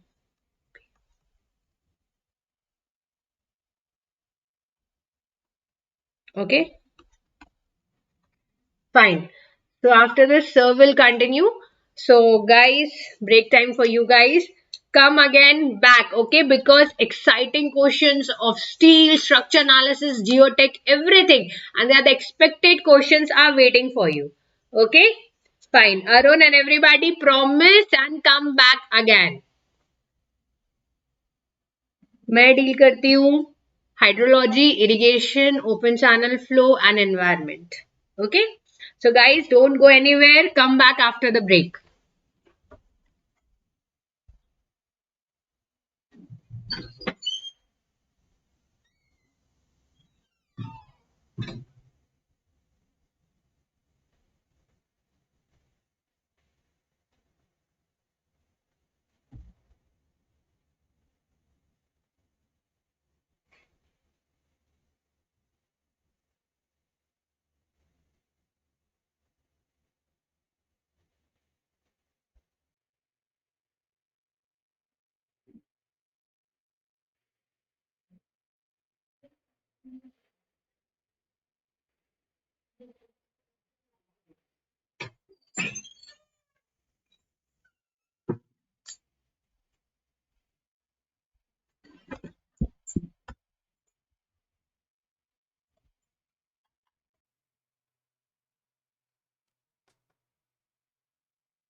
Hello, dear students. Welcome back to the top 100 expected tuition for GATE 2023 again. So, guys, due to some internet issue, Satyajit Sahu sir will join later. So, I will continue the session and we will discuss the problem of structure, RCC, and engineering mechanics. So, you know that, guys, the weightage of engineering mechanics subject is hardly 2 to 3 marks in your GATE examination. And if you talk about the structure part, we have a weightage of 5 to 6 marks, and for the RCC, the same weightage is applicable, right? So we can expect like 10 to 12 marks from these topics, which we will discuss today, guys, right? And we have approximately 19 questions from RCC, structure, and mechanics part. So let's continue our session and please solve these questions, right? And please let me know the answer also, right? So if you find any issue in like audio and video, please let me know, guys. Good afternoon, MVS. How are you? कैसे हो जी आप?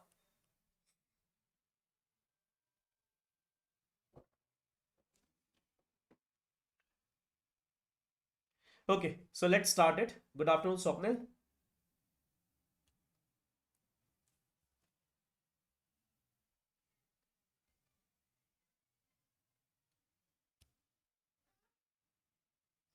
So guys, on 15th of Jan, we have a one mega workshop which you can join right at 12:30 p.m. right?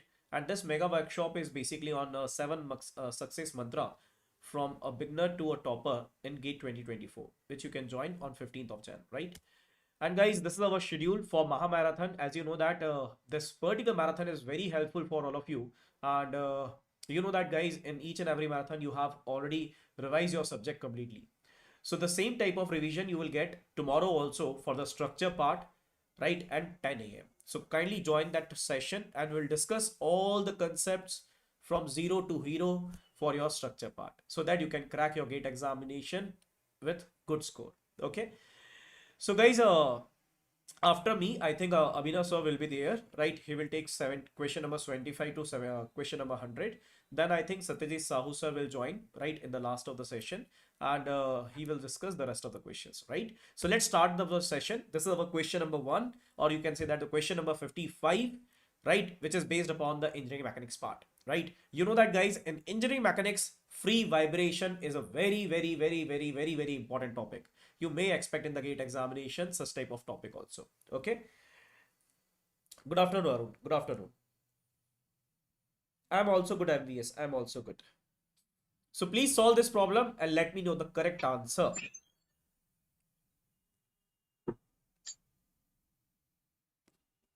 Please solve this problem and let me know the correct answer for this.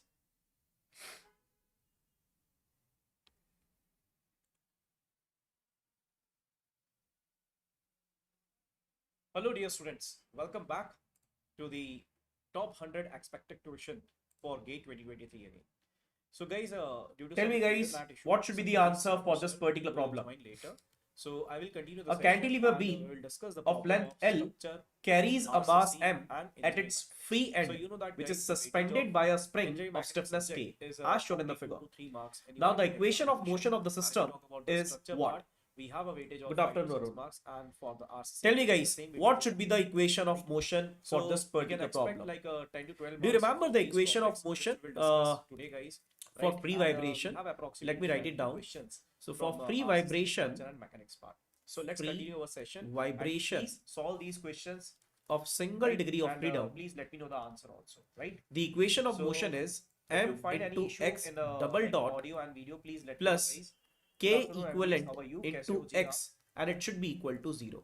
Now you just need to find out what is the value of k equivalent in this case. You will get your answer. Very simple question. Okay, so let's start it. Good afternoon, Swapnil. आवाज आ रहा है, super impose हो रहा है.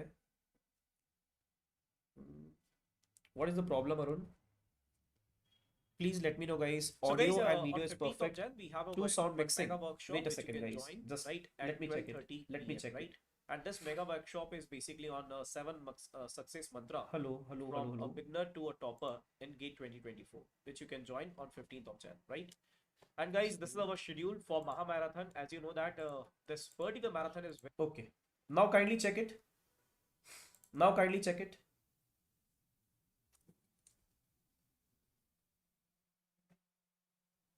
Now it's okay. I think so.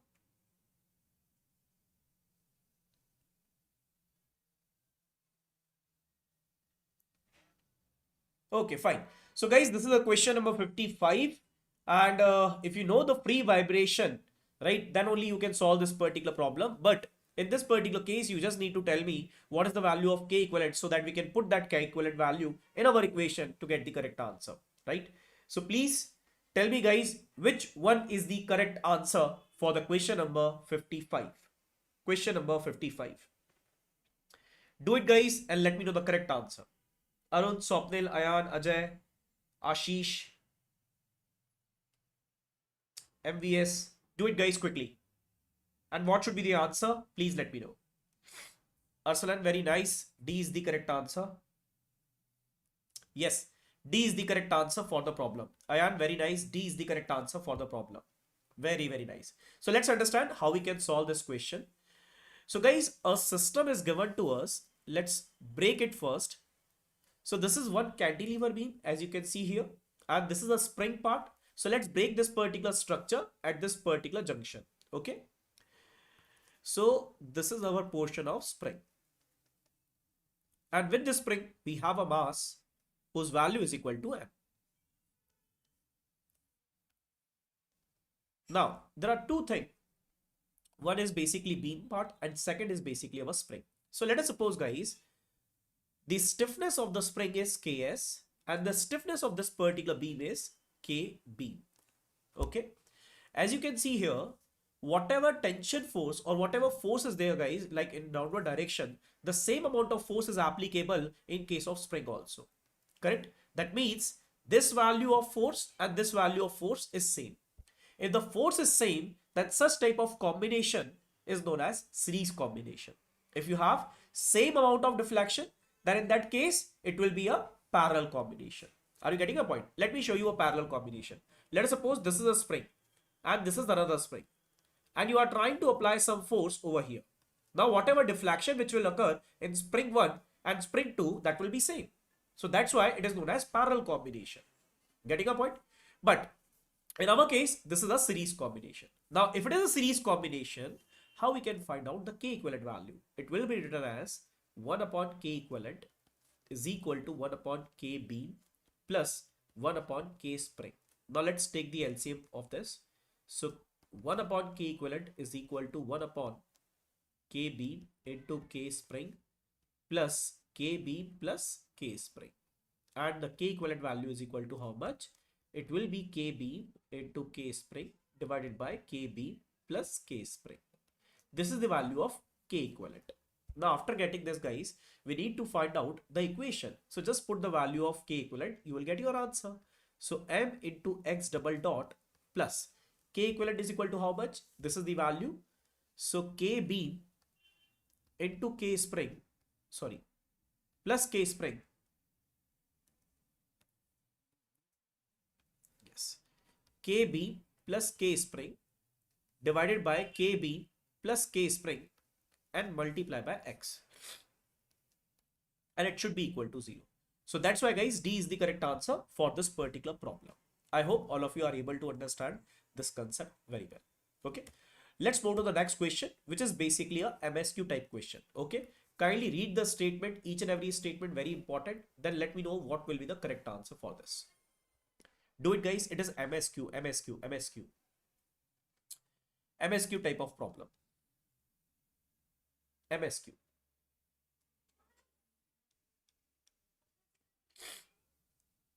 Which of the following statements are correct? Which of the following statements are correct?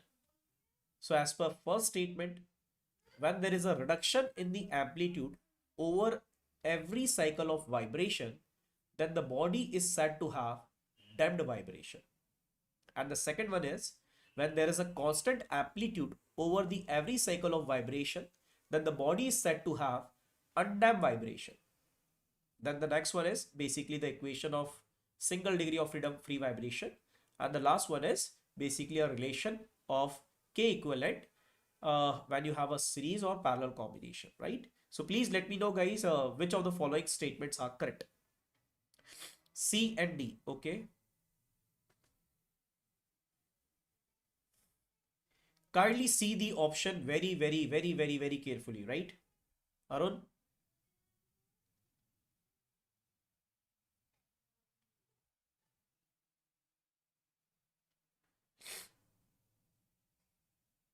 C and D.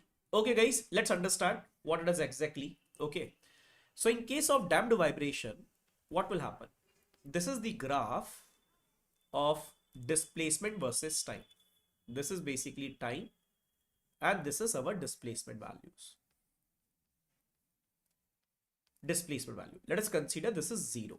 Okay. And this one is plus X and this one is minus X. So when you have damped vibration, what do you mean by damped vibration? We are using some damper so that we can reduce the displacement of any object with respect to its mean position with respect to time continuously. That is our main task. So let us suppose initial vibration or initial displacement is like this, right? But as we are using the damper, so what will happen? These displacement will slow, means these displacement values will slow down, right? It will slow down, or you can say that it will reduce slowly like this continuously. And ultimately your object will reach to its mean position after some time. So you can see here guys, this type of vibration is what? This type of vibration is nothing as basically a damped vibration, right? Damped vibration. So can I say that guys, A is the correct option? A is the correct option, right? If we talk about the second one, when there is a constant amplitude over every cycle of vibration, then the body is said to have undamped vibration. Now what is undamped vibration? Undamped vibration is nothing as guys, basically the displacement of the object will not change with respect to time. It will remain constant. And such type of vibration is known as damped vibration, right? This is basically damped vibration. This one is damped. Oh, sorry. This one is undamped. This one is undamped. And this one is damped vibration. Got it? But guys, why this particular relation is correct? Can't you see this? It is wrong basically, right? It is not correct. Let me show you that equation again. So guys, what we have written, m into x double dot plus k into x, and it should be equal to 0. So what is our equation of motion? M into d2x by dt2 plus k into x, and it should be equal to 0. And this is our equation of motion. But guys, what is written over here? They have written m into dx by dt. X dot means dx by dt. If it is double dot, then d2x by dt2. Then k into d2x by dt2 and it should be equal to 0. So for free vibration, such type of equation is not valid, right? So that's why this statement is wrong, but it is correct. Getting a point? Now you know that guys, in case of parallel combination, we have to use the formula k1 plus k2. If it is a series combination, then we have to use 1 by k equivalent is equal to 1 by k1 plus 1 by k2. Crystal clear? So guys, this option is also correct. So A, B and D are the correct answer. Very nice, Arun. Very nice. Next question, again related to the vibration part. Again related to the vibration part. Kindly see the question very carefully, guys. It is very important type of questions. Okay. Now, as you can see here, guys, figure shown a single degree of freedom system. The system consists of massless rigid bar OP. This is massless, right? Right? And it is hinged at end O, and the mass of this particular ball, you can say that, guys, is M at end P. Okay. Now we need to calculate what should be the natural frequency of the vibration of the system. What should be the natural frequency of this? So guys, we need to calculate the equivalent stiffness at this particular location. What should be the equivalent stiffness at this location? How we can calculate it? Let's understand this. So first of all, tell me guys, if I put a mass over here, then this particular rod will try to deflect in this way, right? So you may have some extension in the direction of spring and in the direction of mass also. Getting a point, right? And it should vary in a linear way. So let us consider this one is basically our x and this one is our x1. And we need to calculate the value of x1 so that we can calculate the equivalent of k equivalent value basically. Okay, so let's understand guys how we can do it. So first of all, this is our hinge system, and let us consider the force in the spring is Fs and this particular mass is basically mg, and this distance is known to us a. This is also known to us a. So can I write here guys, let us suppose this point is O, summation moment at O is equal to 0. So mg into 2a minus Fs into a, and it should be equal to 0. So the value of Fs is equal to how much? It should be twice of mg, right? Twice of mg. Now anyone who can tell me guys, what is the force in the spring? Can I say that k into displacement, right? So let's replace it, k into x. So what is the value of k? It should be equal to 2 mg by x, or either you can call it as x is equal to 2 mg by k. Getting a point? This is the value of x. This is the value of x. Now guys, we need to calculate the x1. How we can calculate it? We have a linear variation over here. So can we calculate the value of x1 easily? Yes. Let's use the similar triangle concept. So can I write here guys, when you have a distance from point O, then the displacement is x. When the distance is 2a, what is the value of displacement? So x1 is equal to twice of x. So if it is twice of x, that means 2 mg divided by k multiplied by 2. That means it should be 4 mg by k. Getting a point? 4 mg by k. Crystal clear? Now, guys, as you know that in general, we can write here x1 is equal to 4 mg by k. Now can I write this in this way also, mg by k equivalent? Now what is the value of k equivalent? It should be k by 4. Correct? It should be k by 4. So in the direction of this particular mass, what is the stiffness? It is k by 4. What is the stiffness? It is k by 4. It is k by 4. Getting a point? It is k by 4. Crystal clear to all of you? Okay. So guys, what is our formula to calculate the frequency? Fn is equal to 1 by 2 pi under root of k equivalent divided by mass. So the value of k equivalent is already known to us. That is basically k by 4 and mass. Okay. Yes. So which is the correct answer? A is the correct answer for this particular problem. Crystal clear? Any doubt? Any doubt? Any doubt? Crystal clear? Very nice. Let's move to the next question. So guys, question number 58. We need to find out the force in member CD. You need to find out the force in member CD. This is the member. This question is related to the structure part. Structure. FCD is equal to how much? Please do it.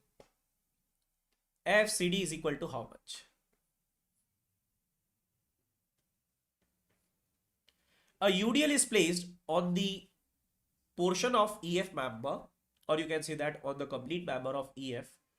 Just you need to calculate the value of force which is developed in CD part. And let us consider the intensity of this UDL is P. 0. Oh, we have to check it. We have to check it. Sonu D, 2PL by 3. Sonu A, okay, Dinesh A, very nice. Today I'm not feeling well, but no problem, guys. I will solve the question. I will discuss each and everything in front of you, right? There is no problem. Due to some cold issue, my voice is a little bit changed. But guys, no problem. I will discuss all the questions today, okay? Right? So, any other student who know the answer for this particular problem? D, Ajay D, 2PL by 3. Okay. So let's see guys how we can solve it. Let us suppose this is the UDL part. So first of all, we need to calculate the external support reaction at support A and at support B. Okay, at support A and at support B. So let us consider this particular reaction is VA. This reaction is VA and this reaction is VB. Okay. And we have one horizontal reaction also, which is HB. But guys, the value of HB is equal to 0. You know that there is no horizontal loading on the structure. So you can see here, guys, we can write this value VA is equal to how much? PL by 2. Right? Why it is PL by 2? Because this is the intensity multiplied by length. You will get the force. So that force will get divided into two parts, which is VA plus VB. So you can write here it is equal to PL by 2. This value is also PL by 2. Now tell me guys, do you remember what provision you have already learned? When there are three members which is meeting at a point, right? And there is no external loading, there is no external support reaction at this particular junction, then these two members will have some force which is equal and alike forces. Equal means same magnitude, alike means same nature. If it is tension, then this is also tension. But what about this one? It should be equal to 0. Right? It should be equal to 0. So the member CE will have 0 force. Will have 0 force. Okay.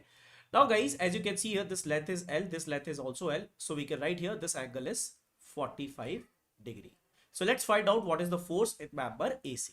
Okay. We'll draw the free body diagram. So this is member AE and this is member AC. So this particular force is FAE and this force is FAC and this angle is 45 degree. So what is the value of force? It is basically PL by 2 over here. That means our reaction.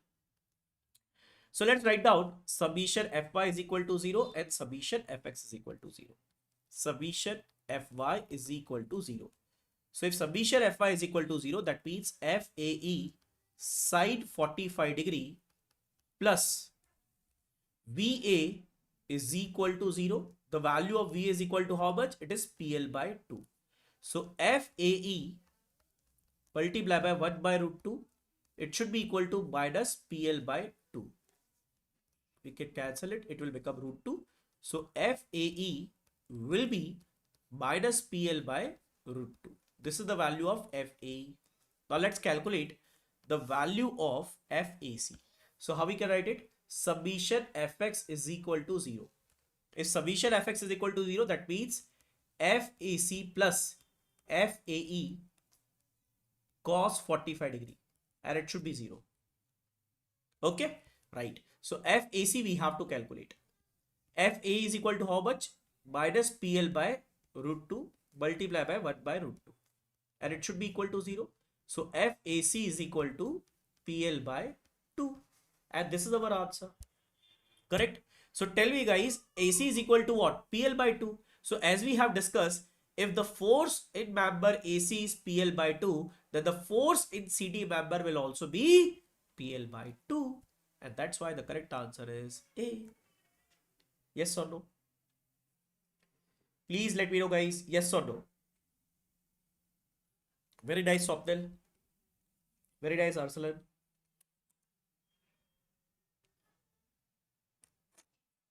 Crystal clear to all of you or not? Crystal clear? Very nice, Sonu bhai.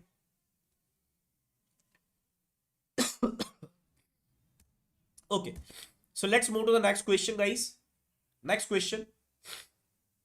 This problem is related to the engineering mechanics part, but it is related to the friction force, right? So such type of question you can expect in the gate examination also, guys, which is related to the friction force also. Okay, so what is given to us? Let's read it first and then we will solve it and we will discuss it also. There is a rope whose mass is equal to m, which is hang over the edge of a table. The fraction of its total length L laying on the table experience a friction force with the table governed by a coefficient of friction which is equal to mu. Now 59a. Okay, Sonu, we'll check it out. For a given value of mu, what is the minimum fraction f? Minimum fraction f of the rope that can lie on the table without slipping over the edge. Assume that edge is smooth and does not contribute the friction force. So guys, there are two portions of this particular rope. One is which is placed on the table.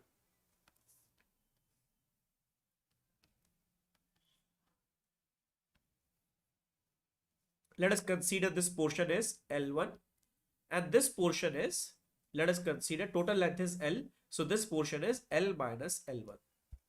So we need to solve this problem. How we can do it? Very easy. Let's understand.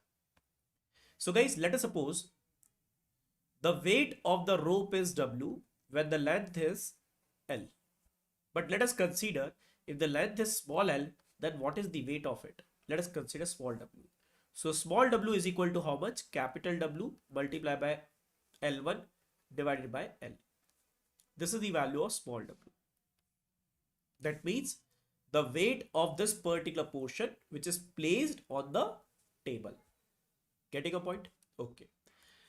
Now guys, what is the weight of the rope which is hanging, right? Which is basically hanging. Can I write here guys, the weight of the hang portion is W minus small w. Correct? Now guys, we need to draw the free body diagram.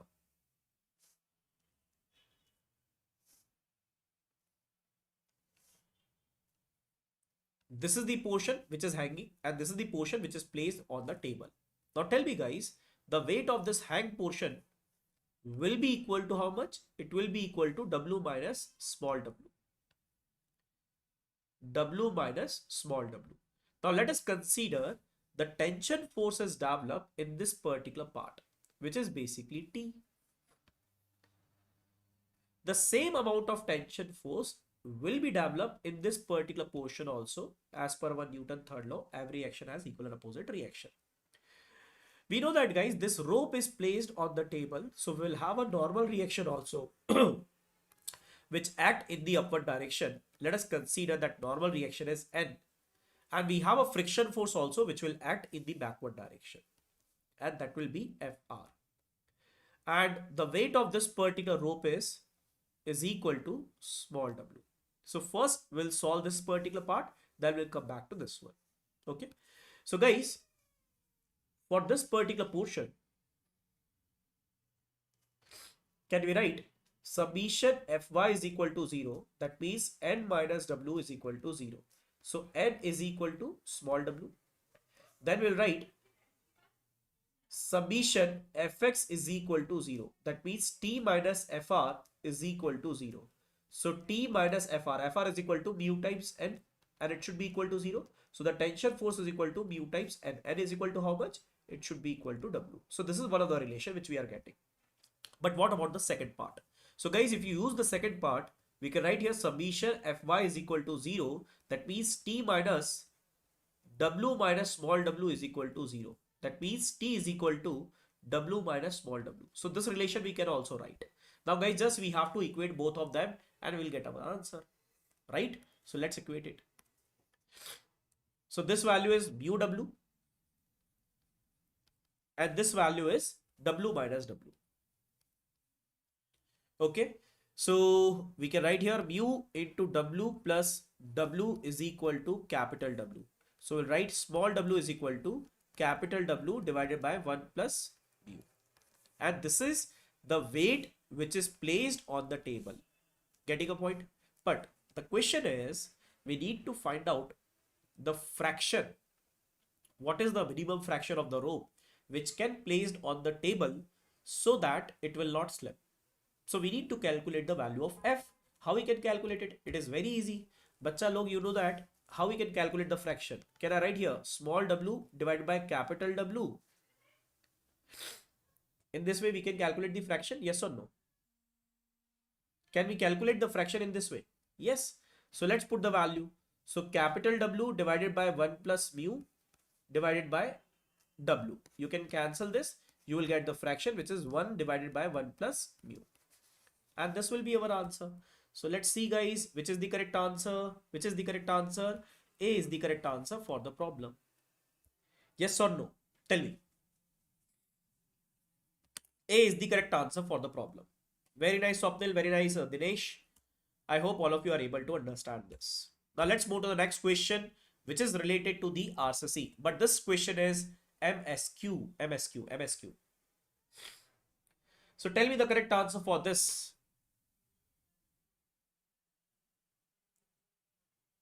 MSQ.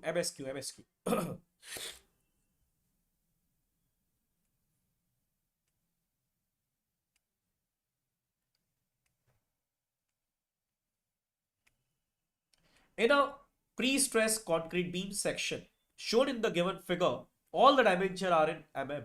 If the net loss is 20%, then the final pre-stressing force applied at A is 500 kilonewton.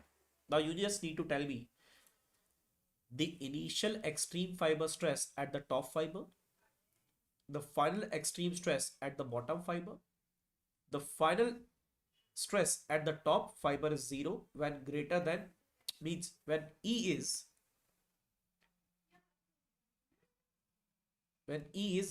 greater than 75, and the final stress at the top fiber is 0 when E is less than 75. So these are the conditions which you have to check. So let's do it. So you know that guys, the initial stresses are those stresses in which will not include the loss part. But the final stresses are those stresses which will be calculated after deducting the losses also. Okay. So guys, how we can calculate this? So first I will calculate the initial pre-stressing force and then we'll calculate the initial extreme fiber stress at the top fiber. So can I write here? The initial pre-stressing force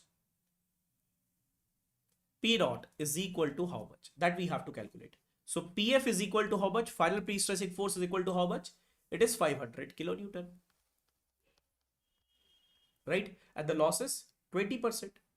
20% is loss. So after 20% loss, you will get this particular final pre-stressing force. So can I say that guys, this final pre-stressing force is nothing as it is 80% of initial pre-stressing force value. Right? So let's calculate the P naught value, how much it is. 500 divided by 0.8, how much it is? 625. 625 kilonewton is the initial pre-stressing force. Now tell me guys, in this particular case, we have a cross section like this.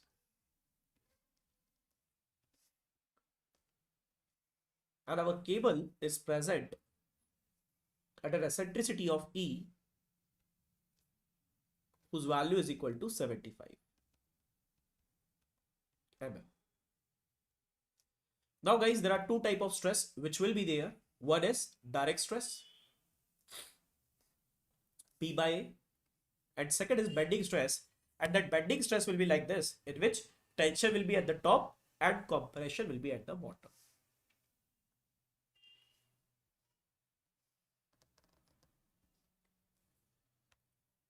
This is positive, compressive, compressive. This is tensile negative, and this is compressive, positive. So this value is P by A, and this value is PEY by I. So let's calculate the stress at the top fiber, right? So let's do it. So at top fiber,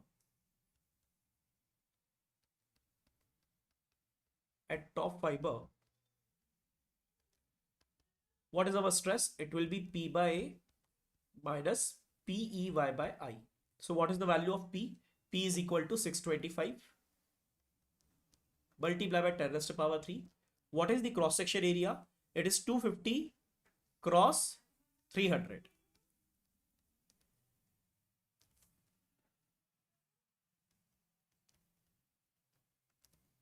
Minus 625 multiplied by E is equal to how much? 75. Y is equal to how much? Y is equal to 150. Divide by I is what? BD cube by 12. So B is 250, D is 300 cube divided by 12. Please calculate this, you will get your answer. Do it guys, how much it is, and let me know the answer guys. What you are getting exactly as an initial pre-stress at the top fiber. This value is coming around 8.33 minus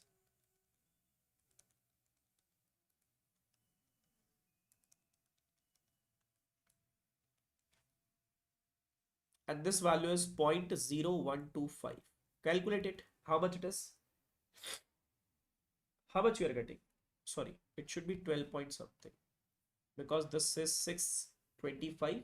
We need to multiply it by 10 raised to power 3 also because this value is in kilonewton. I need to convert it in terms of Newton.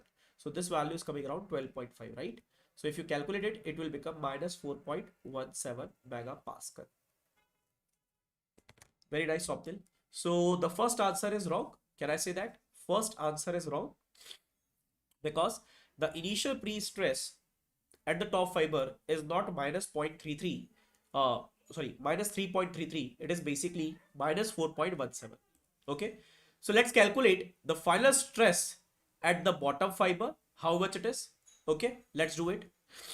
Now tell me guys, if I want to calculate the bottom stress in the final condition, I just need to use the PF value in place of P naught, and in bottom both the value will just add it, right? So can I write here at bottom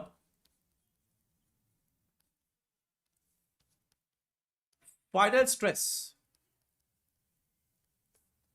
is equal to PF divided by A plus PFE into Y by I, right? Let's put all the value to get the answer. So final pre-stressing force is 500.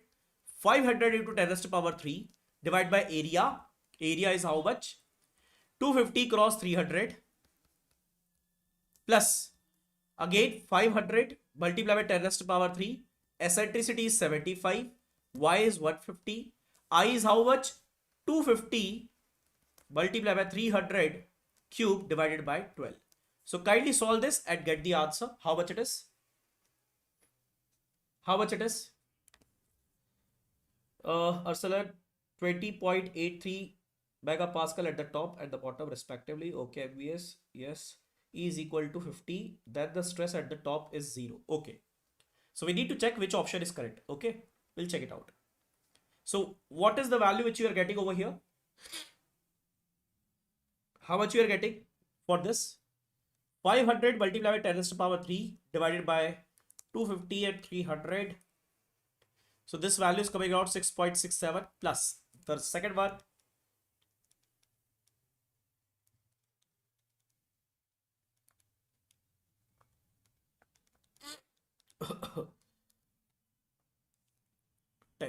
So guys, this value is coming around 16.67 megapascal. What it is exactly? This is the final stress at the bottom fiber. Final stress at the bottom fiber. So guys, kindly check this particular option. This option is also wrong. This option is also wrong. Getting a point? This option is also wrong, right? Now we need to check the final stress when it will become 0. So we need to calculate the eccentricity part. Let's do it. what is the value of E so that the final stress will be 0? So that, yes, final stress will be 0. Let's calculate it. Correct? So PF divided by A is equal to PF into E into Y divided by I. So guys, we can cancel PF and ultimately E is equal to I by Y into A. So I is equal to 250 cross 300 cube divided by 12 and divided by Y. Y is 150. Area is 250 cross 300. Now kindly calculate it. You will get your answer. What is the value of E? I think 50 mm. It is coming around 50 mm. 50 mm. Yes or no? Very nice. Now tell me guys, out of these two statements, which one is the correct? C or D?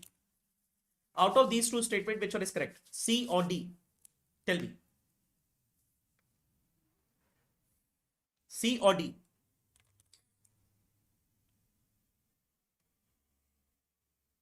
D is the correct answer. The final stress at the top fiber is 0 when E is less than 75, and this is also wrong. So only one of the option is correct, which is basically D. Clear? Let's go to the next question. Next question, guys.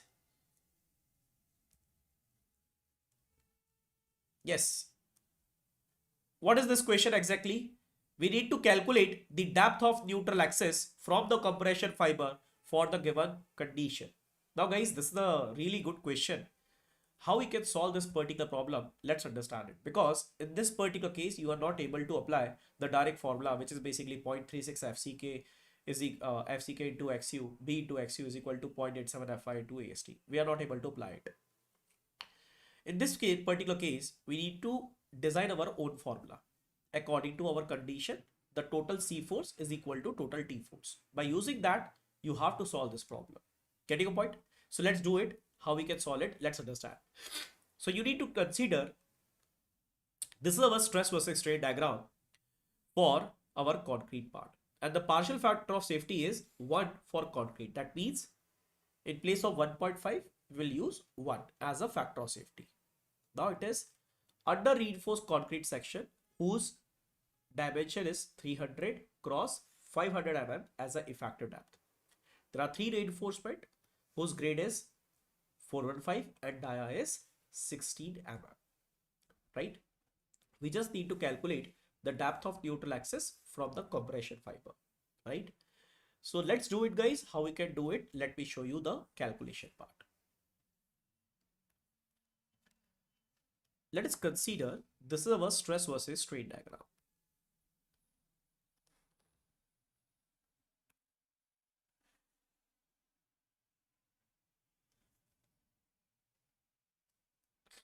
This is the value which is given to us 0.67 FCK.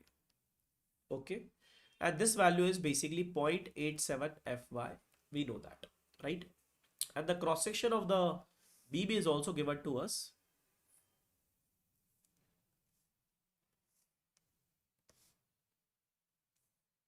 So the value of B is equal to how much? B is equal to 300 mm. And there are 3 reinforcement at this particular level whose dia is 16 mm. So 3 reinforcement of 16 mm dia. The effective depth is also mentioned. It is 500 mm.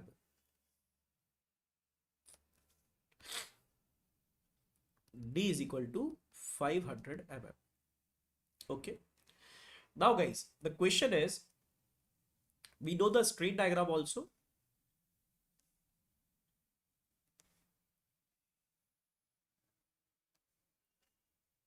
What is the strain value at this level? 0.0035. And what is the strain value at this particular level? It is 0.002. It is already mentioned in the figure. You can see here, guys. These are the strain value which is written. Okay. So we are just using it.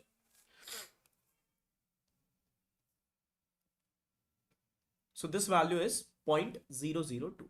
0.002. Now let's calculate the distances. So first, let us consider this is our depth, which is basically XU. Clear? That means this is the area of concrete which we have to use to take the compressive force.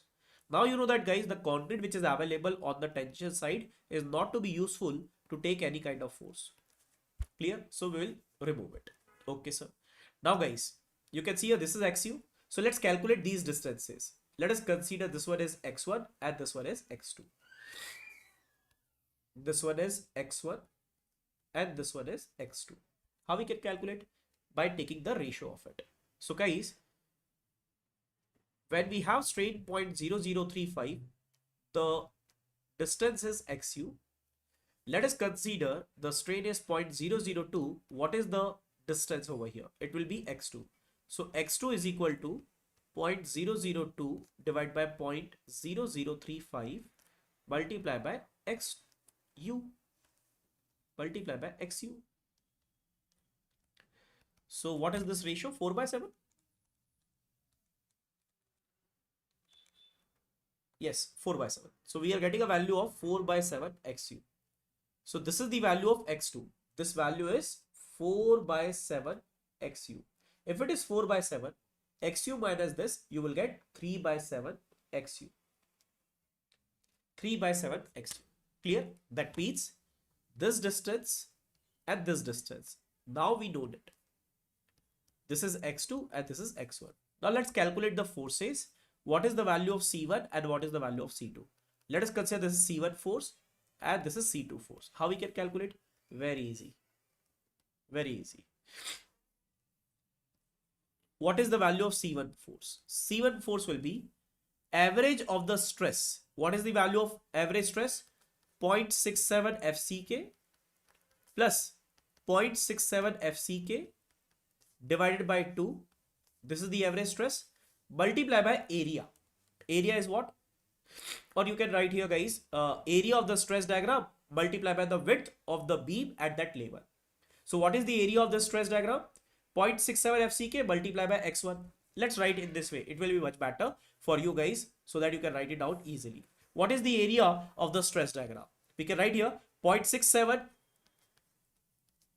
FCK multiply by X1 multiply by width at that level. So what is the width of the beam? B is equal to how much? 300.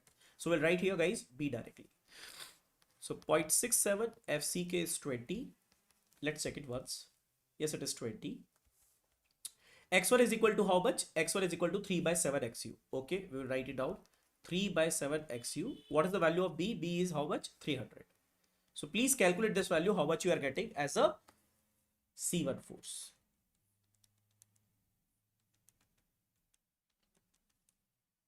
So this value is coming around 1722.857 XU. Let's calculate the value of C2. What is the value of C2? Again, you have to calculate the area of this stress diagram, multiply by the width at that level. What is the area? It is triangle. So half into 0.67 FCK multiply by X2. X2 is equal to how much? X2 is equal to 4/7 XU. And multiply by B. So this is half 0.67 multiply by 20 multiply by 4/7 into XU multiply by B. B is equal to how much? It is 300.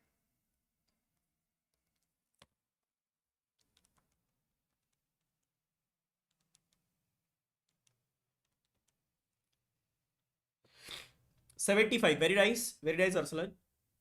1148.57 XU. So these are the two values which we are getting. C1 force and C2 force. Now guys, what is the value of T force? It is very simple. 0.87 Fy into AST. And now we have to equate it. Okay. So let's calculate the T force also. So T force is equal to 0.87 Fy into AST. So 0.87 Fy is 415 and AST is equal to how much? 3 bars are there whose dia is 16 mm. Let's check it once. Yes, 16 mm. 0.87 multiplied by 415 multiplied by 3 multiplied by pi multiplied by 16 square and divided by 4. So guys, we are getting a value of 217780.23 Newton. Right? Now kindly equate it, you will get your answer. So you know that to find out the actual depth of the neutral axis, C1 plus C2 is equal to T force. So C1 is equal to how much? 1722.857 XU plus 1148.57 XU is equal to T force, and T force is equal to how much? 2177.80.23. Please calculate the value of XU. How much you are getting? Let me know answer.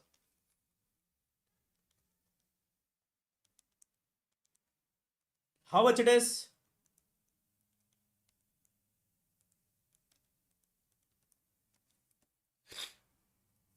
75.84. 75.84 mm, which is approximately equal to 76 mm. So tell me guys, are you able to understand how to solve such type of question?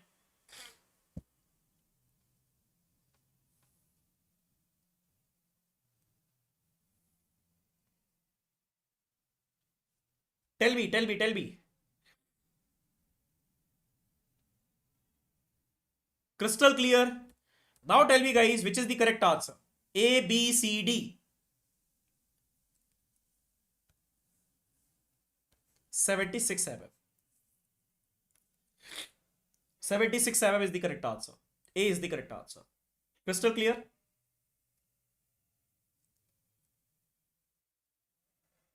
Very nice. Let's move to the next question, guys. Next question. Now, this problem is very easy. Please do it and let me know the answer, guys. What is the rotation of joint B? You have the slope deflection equation. Just calculate the value of theta B. Do it, guys, quickly. Do it. Do it.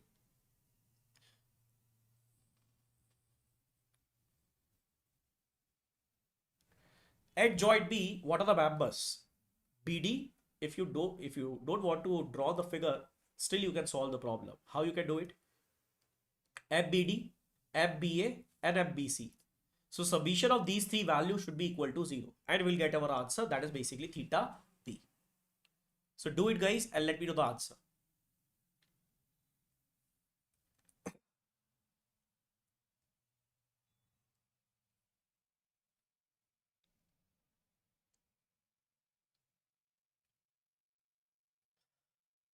Can I say that, guys? Summation moment at B is equal to 0. If it is 0, so MBD plus MBA plus MBC is equal to 0. Right? A. Very nice, Ayan. Very nice, Swapnil. So BD is how much? 0.8 EI into theta B plus B is how much? 54. Then BC is how much? Minus 135 plus 1.6 EI into theta B, and it should be equal to 0. Kindly solve it and get the answer. How much you are getting? Theta B is equal to how much?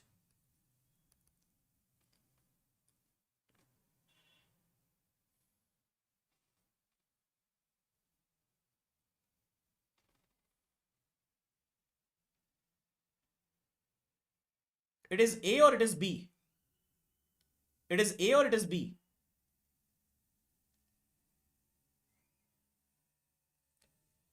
Kindly use this equation completely, right?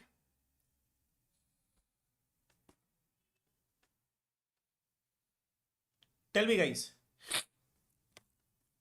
So 135 minus 54. So this value is 81 divided by 1.6 plus 0.8.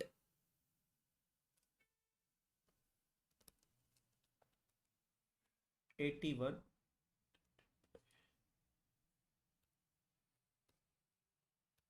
1.6 plus 0.8 bracket EI. Please do it. You will get the answer.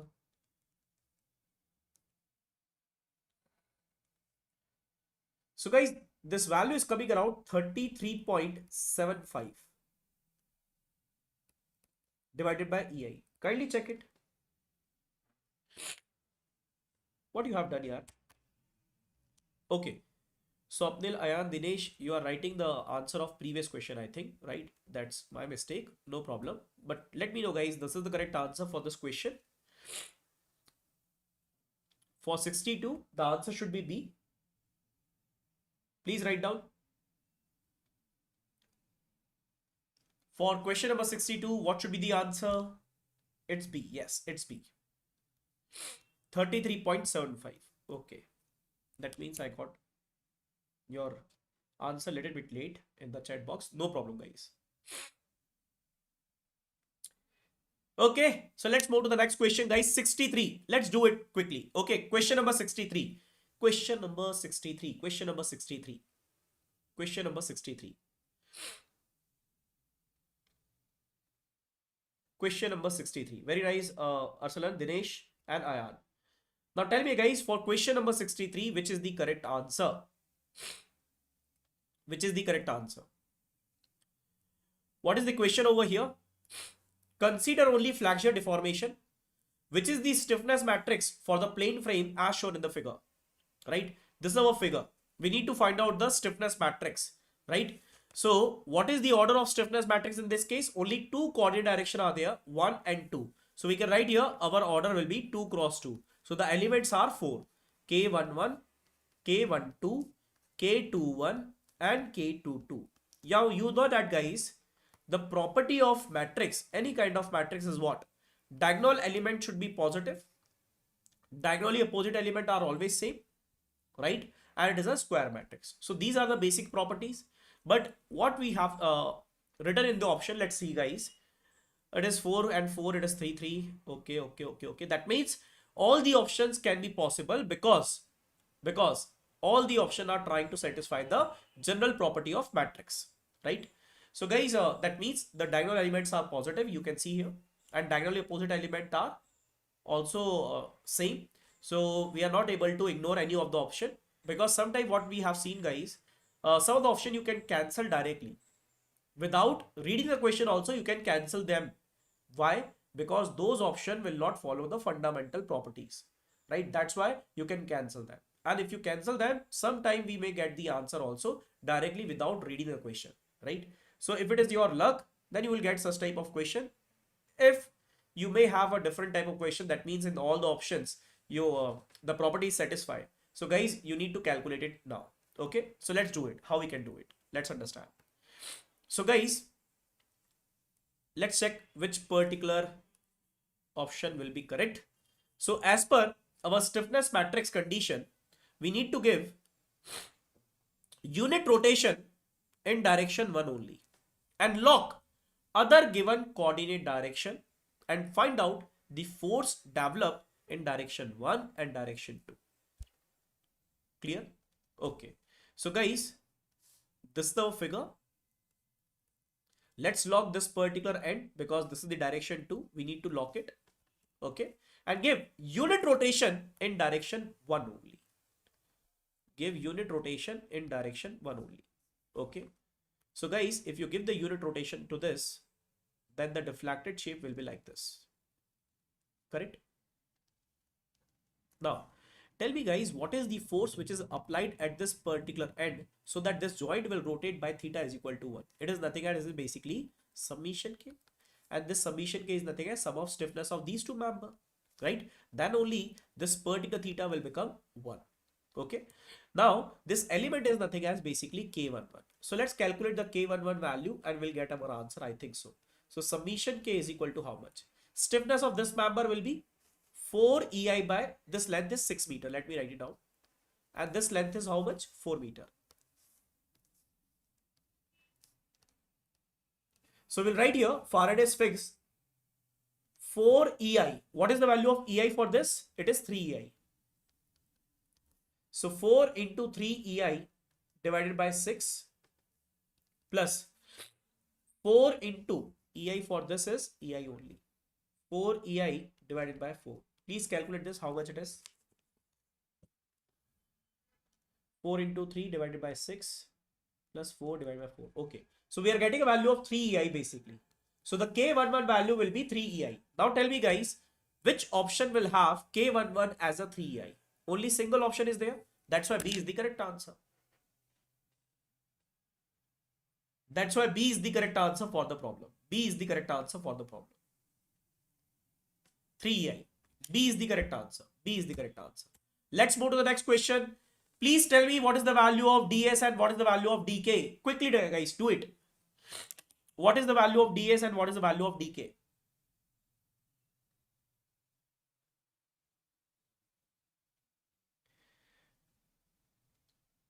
What is the value of DS and what is the value of DK?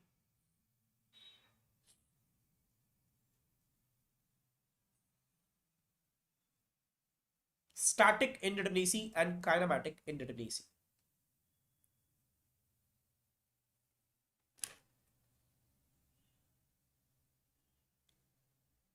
Tell me, guys, quickly.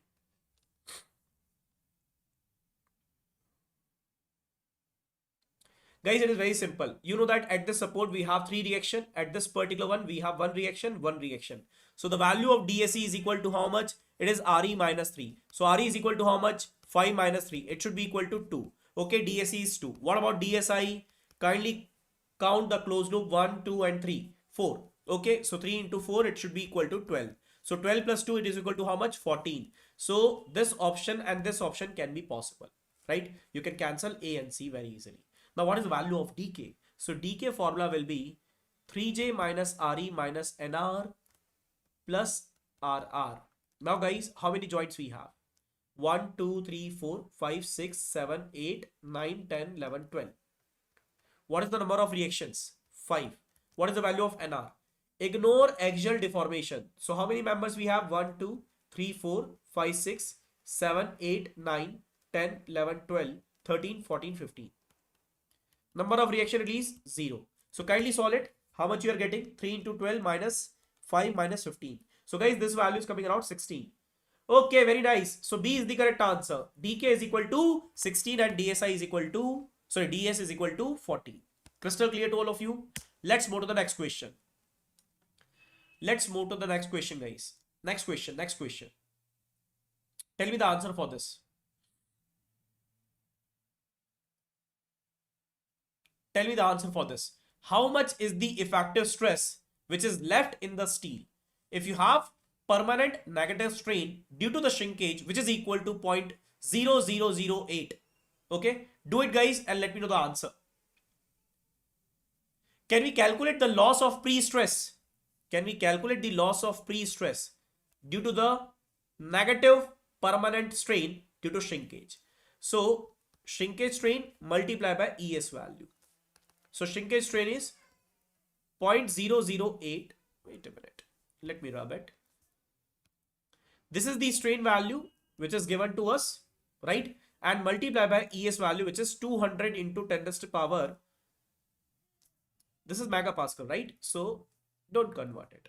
Okay. So let's calculate how much it is. 0.0008 into 200 megapascal. Oh, sorry. It is gigapascal basically. Right? It is gigapascal, not megapascal, it is gigapascal. So let's multiply it by 10 raised to power 3. So guys, this value is coming around 160 Newton per mm square. So this is the amount of stress which is loss. Now, the question is how much effective stress is remaining? So guys, tell me, can I say that the final pre-stress value is equal to initial is 200. And the loss is 160. The remaining value is equal to how much? It should be 40. The remaining value is how much? It should be 40 megapascal.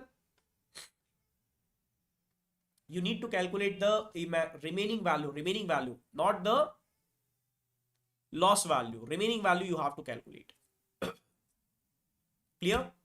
Very nice. Next question, question number 66. Tell me guys, what is the answer for this? What is the condition so that your column is short? What is the condition so that your column is short? L effective divided by what?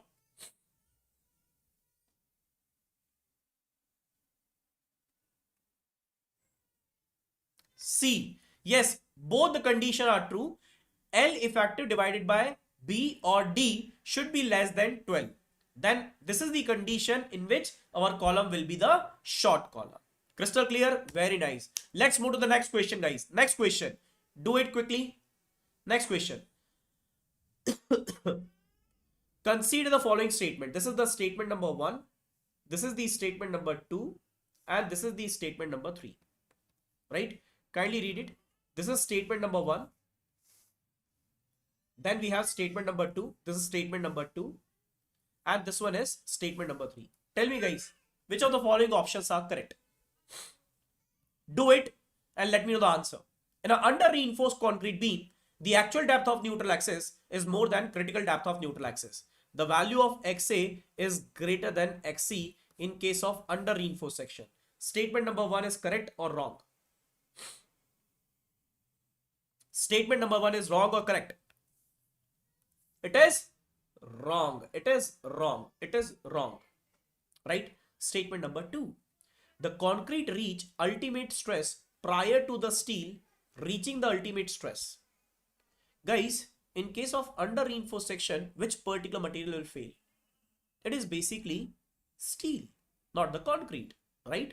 So can I say that the steel will reach the ultimate stress prior to the concrete? So that's why the statement number 2 is also wrong. This statement is also wrong. Now what about the third one? Moment of resistance is less than MR balance. Yes, it is correct. So MR of under reinforced section is less than MR of balanced section. So that's why guys, 2 statements are wrong, but the third one is correct. That's why C is the correct answer. C is the correct answer. Very nice. Next question. The characteristic strength of concrete in the actual structure is taken as how much? What is the characteristic strength of concrete in the actual structure? Tell me guys. Do it. Come on, come on, come on, come on. C, 0.67 FCK. For actual structure,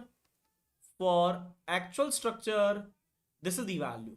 But for cube, you need to use the factor of safety also. So in that case, the characteristic strength will become 0.67 divided by 1.5. So it will be 0.45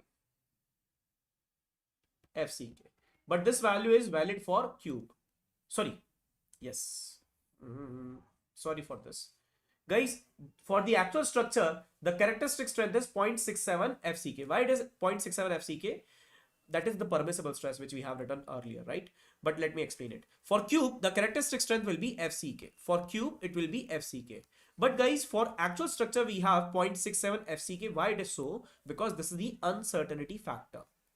This is the uncertainty factor. We are not able to certain whatever condition which we are providing for this particular cube in our laboratory. So such type of condition you will get in your actual structure, or you can say that in the site also, or in the actual condition also.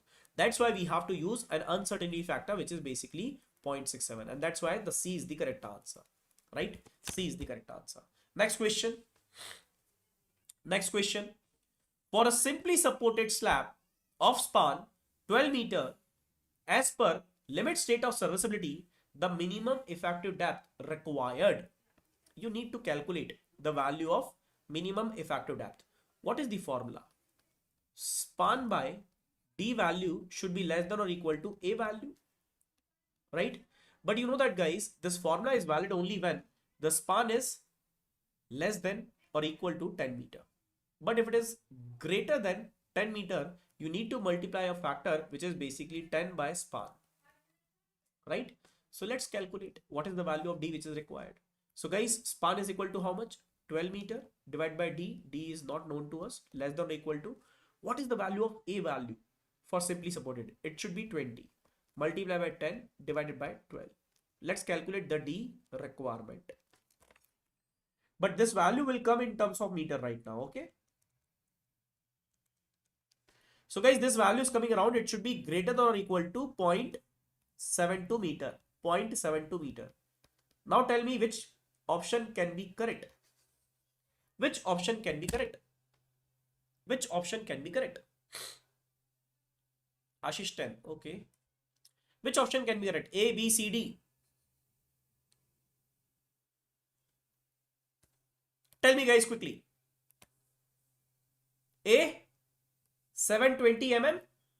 720 mm.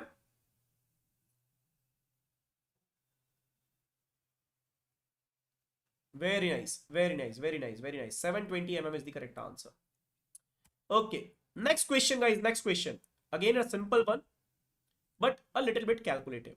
Not too much calculation are there, guys. Now we have a simple questions, okay, that we can do in a few minutes, right? And after that, I think Abhinav sir will be there who will take your session, right? Okay, so let's move to the question number 70. So let's understand, guys, how we can solve it. So a rectangular beam whose width is 350 mm and having an overall depth of 700 mm. Okay, so this is the cross section which is given to us. Let's draw it on the next page. So guys, the overall depth is 700. It is already mentioned in the problem. So D is equal to how much? D is equal to 700 mm. Okay. Then we have reinforcement also. How many number of reinforcements are there? 5. And we have to use M20 and Fe415. Okay. So 1, 2, 3, 4, 5. 5 reinforcement. That means 5 bars of 20 mm dia. Okay. Now the clear cover is mentioned, which is basically 25 mm. 25 mm. Clear cover is 25 mm. Okay. Now what is the question over here? We need to calculate the design shear strength of the concrete, which is basically tau c for M20 grade, right? Without shear reinforcement. So guys, they have given a relation between this particular percentage tension reinforcement and tau c value, which you have to use to calculate the value of tau c.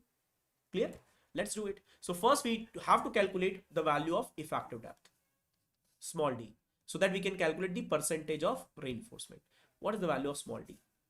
Small d is equal to 700 minus clear cover minus half of this dia, which will be 10.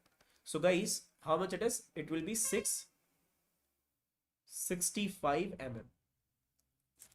665 mm. Okay. Now guys, what is the value of percentage tension reinforcement? AST divided by B into D and multiply by 100. So what is the value of AST? It is 5 into pi by 4 into 20 square divided by B. B is equal to how much?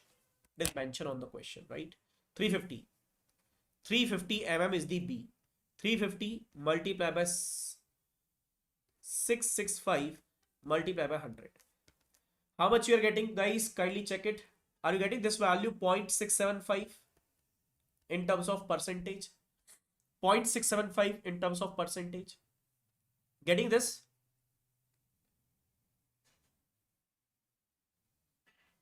No, Arsalan.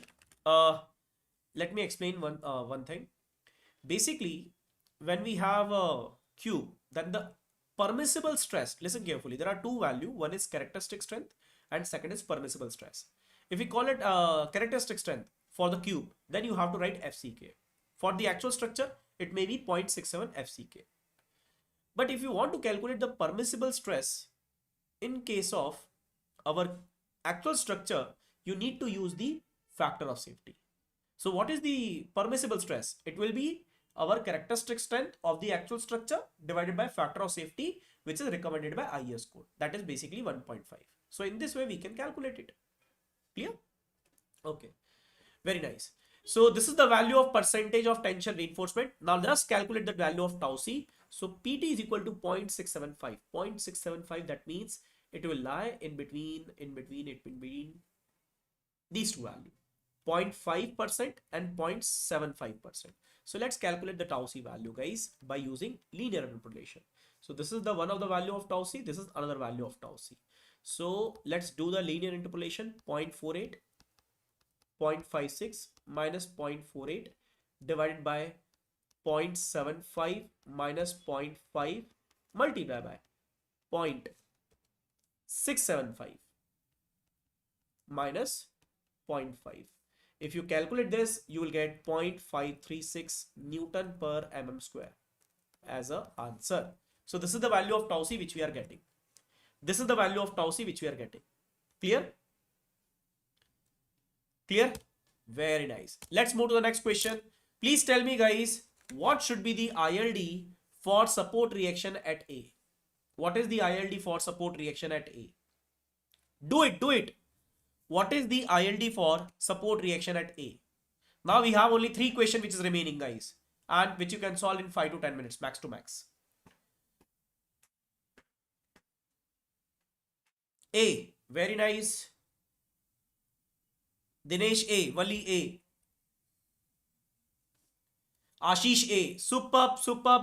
So you know that guys, as per Mueller-Breslau law principle, you need to release that particular reaction by making it a guided roller support and give a unit displacement. That means delta is equal to 1. If you give delta is equal to 1, the deflected shape of the structure will give us the ILD like this. So guys, that's why A is the correct answer for the problem. Next question. The rise of parabola arch at the quarter point is equal to how much? The rise of parabola or parabolic arch at quarter point. So guys, you know that at this particular point, we have a rise h, which is basically at a distance of L by 2 from any of the end. But you need to calculate what is the value of rise at a distance of x is equal to L by 4. What is the value of h? That is the question. D. Okay, Dinesh, very nice. So you know the formula, right? Y is equal to 4hx divided by L square bracket L minus x. This is the formula. So let's put the values. 4h divided by L square multiplied by x. X is equal to L by 4 multiplied by L minus L by 4. Right? Solve this. You will get the answer. Kindly cancel this one. Okay. So h by L multiplied by 3L by 4. Kindly cancel this. You will get 3h by 4. And that's why D is the correct answer for the problem. D is the correct answer, right? Next question. What is the force in CF member? It is very, very simple question. Very, very simple question. What is the force in CF member? What is the force in CF member? Very simple question, guys. Very simple question. If it is very simple, you know that what should be the answer.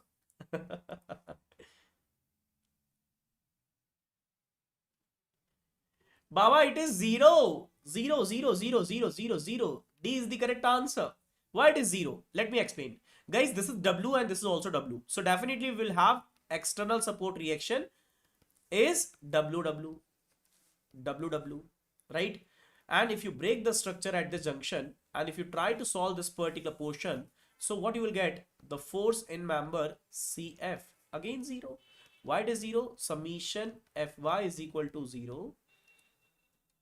W minus W plus FCF sine theta. Let us consider this is theta and it is equal to 0. That's why FCF is equal to 0. Very simple. So guys, D is the correct answer.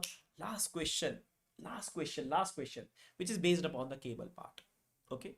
The shape of the cable under UDL over the length of cable is.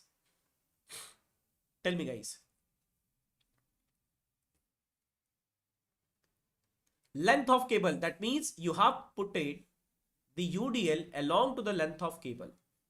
It is catenary. It is catenary. It is catenary. This is not a parabolic shape. This is basically a catenary shape.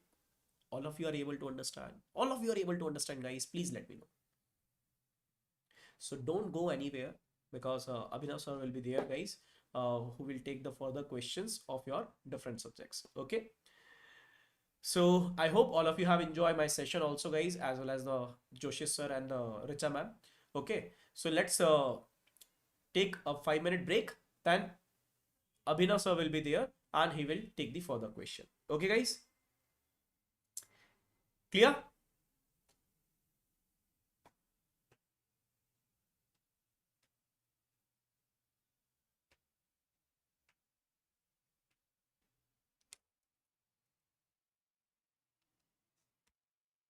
Okay. So class will start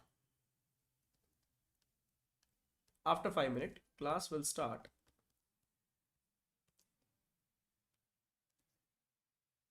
at 1:40. Okay, at 1:40. At 1:40. Clear? Yes, yes, 1:40.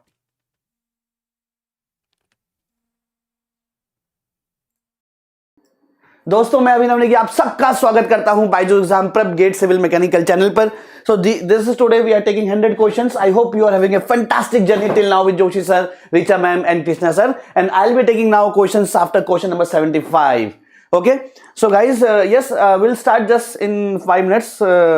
Everybody guys, please let me know in the comment section, my audio video fine? Just in 5 minutes. Audio video fine, please let me know, everybody on the comment section. Just let me know. Okay, so this is about me guys. My name is Abhinav Negi and all these are not very important. Yes guys, there's a special workshop, how to ace gate 2024 with college and job. That will be on 10th of January at 7:30 p.m. Okay, so guys, yes, these two sessions I'll be taking. This I'll be taking tomorrow, and this after a couple of days back I'll be taking those sessions. Okay, so everyone, please let me know how is the Josh. Everybody, come on, come on, come on. Yes, we'll be starting at 1:40. Yes. So guys, yes, complete surveying marathon will be today. This will be tonight. So for a change, marathon will be tonight 9 p.m. For a change, marathon will be tonight 9 p.m. Okay, so break is there. Okay, so let's join then at 1:40.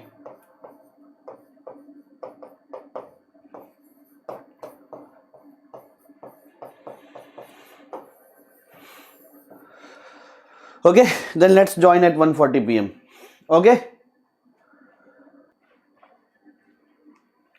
Okay, then resume. Let's resume now.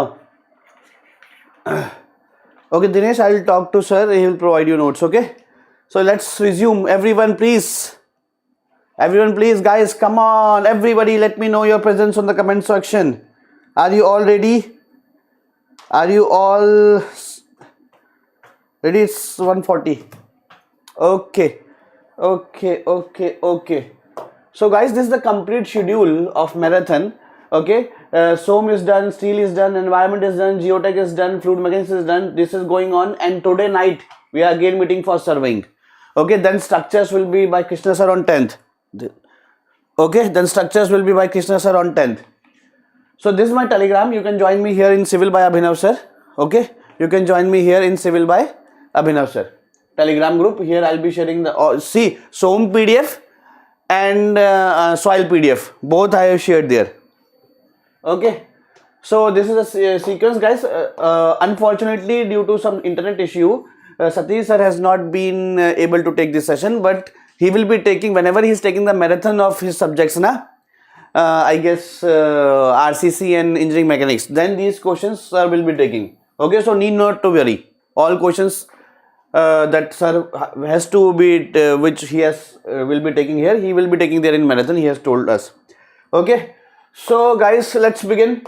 Everyone. Okay, so this sir will be taking, everyone, Satish sir will be taking the session, these questions whenever his next marathon will be. Let's begin with the question guys. Let me first of all tell you that today my questions are more towards the engineering services objective plus gate 1 marks question. Okay, gate 1 marks question and engineering services objective. दे दो engineering services objective and gate 1 marks question. So yes, we have one more session now of 100 plus questions. There I'll be taking more 2 marks question. Okay, so what is this thing? The difference in the length of arc and its subtended chord at the arc surface of a distance. See, suppose this is earth. Of course earth is curved. Okay, then in this earth curved, इसी में कर दो. Actually me and my son, 2-year-old son is alone today ना, that's why there is some inconvenience. इसी में कर दो, मैं बाद में साफ कर दूंगा. Okay, so the difference in the distance, if the distance is suppose 18.5 kilometer, if this distance is 18.5 kilometer, then if we go horizontal, length on arc and its chord, that is arc, this is chord, and actually the earth is curved, so this is curved. So distance between this 18.5 and this curve is 1.52 centimeter. The distance difference is 1.52 centimeter. Okay.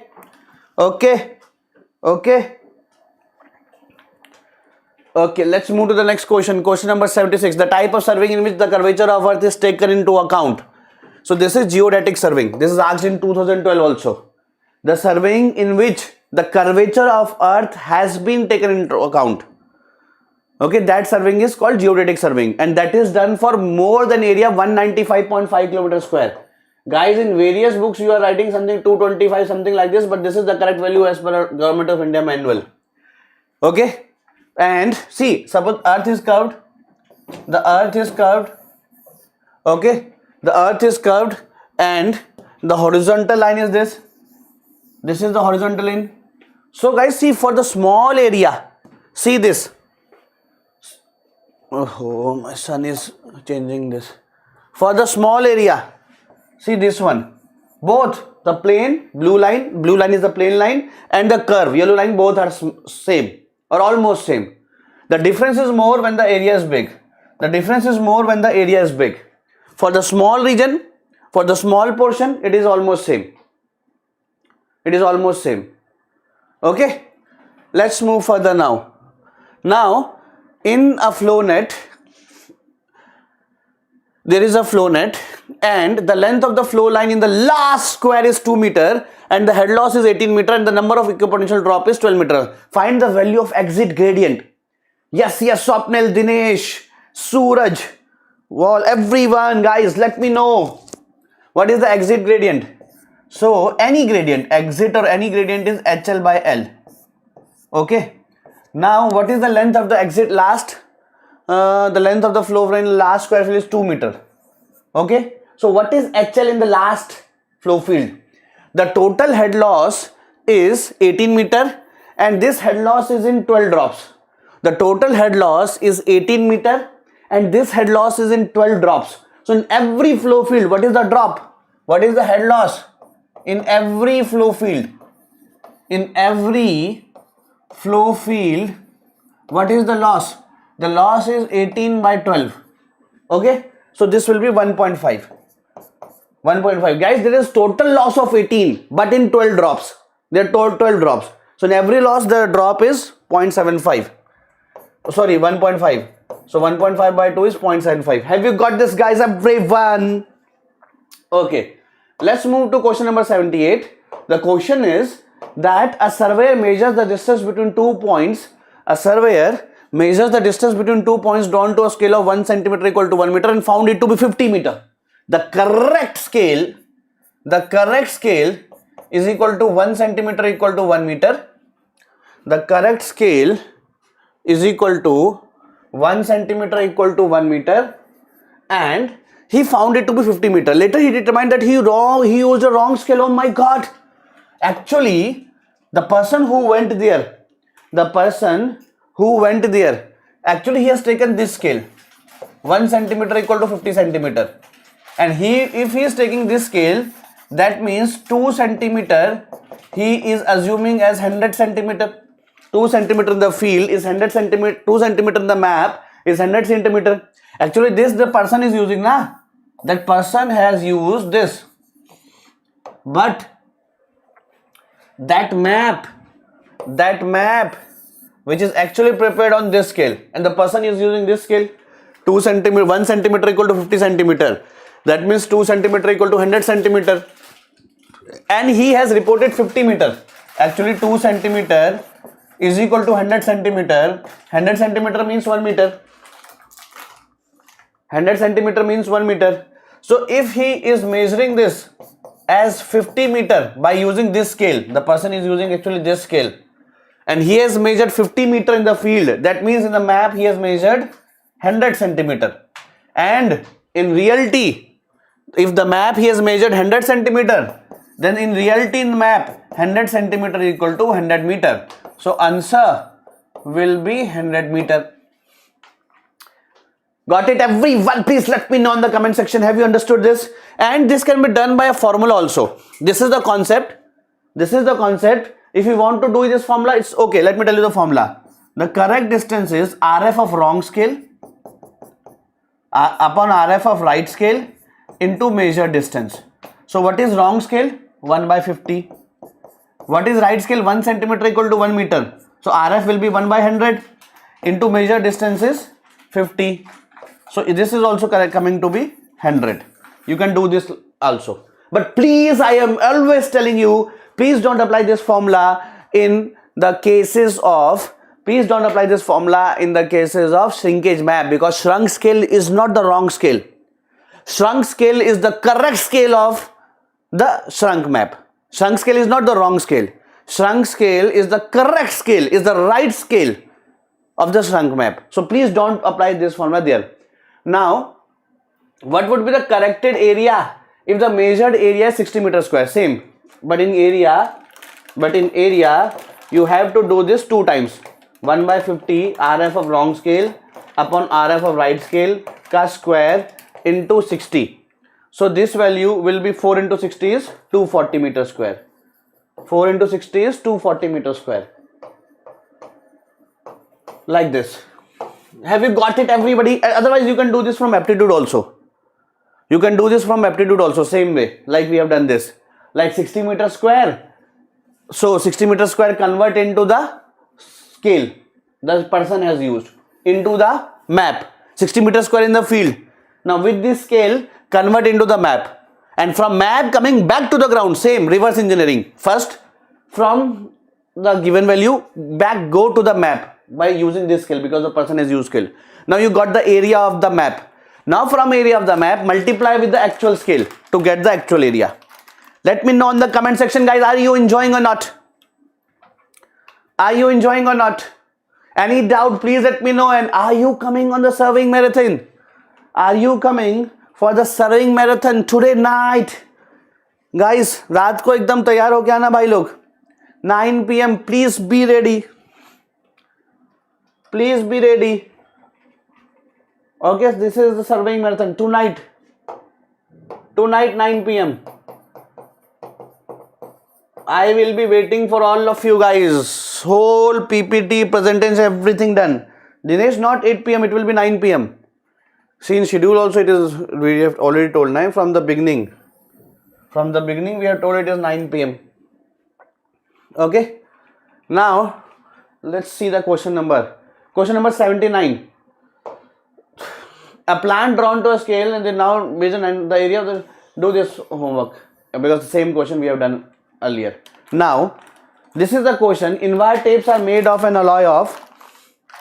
Invert tapes are made of an alloy of. Look. See, my son is taking the namkin very slowly because he does not understand much. 2 years, and me and him is only in the house. So he knows that there is some voice. So my father will be angry. So he's taking very डरी आंखों से बहुत धीरे-धीरे नमकीन ले रहा है. So मैंने निकाल के उसको दे दिया अब. Okay, guys, invert tapes is made up of nickel and steel in the ratio of 36 and 64%. And what is the specialty? Why invert tape is very famous? Why the questions are coming from invert tape? Why it is very famous? Because alpha value is very less. Not very less, in fact, very, very less. And that is why it is very accurate. Why it is very accurate? Because L alpha delta T, elongation in summers or decrement in winters, is insignificant. So the temperature errors are not coming in invert tape. That is why it is called most accurate tape. It is the most accurate tape, guys, because alpha is almost negligible. And if alpha is negligible, L alpha delta T is also negligible. Okay. Now, no noise please. Okay. So a 30-meter train, we are soon coming in soam and soil also. Soam and soil also will be coming. A 30-meter metric chain is found to be 0.1 meter too short throughout the measurement. Throughout. There are some questions where it is written that initially it is 30 meter, the 30-meter chain, but at the end we have observed that it is 30.1 meter. But here it is not written. That is a different. This is a different question. It is written that throughout the measurement it is 0.1 meter too short. If the distance measured is 300, then the actual distance is. This will not be the actual distance, because you are measuring the chain. You are assuming the chain to be 30 meter. You are measuring to be 30 meter, but actually it is 29.9 meter. Actually it is 29.9 meter, and you are assuming it to be 30 meter. So one formula is that measure distance into L dash upon L. Capital L dash is the measure distance.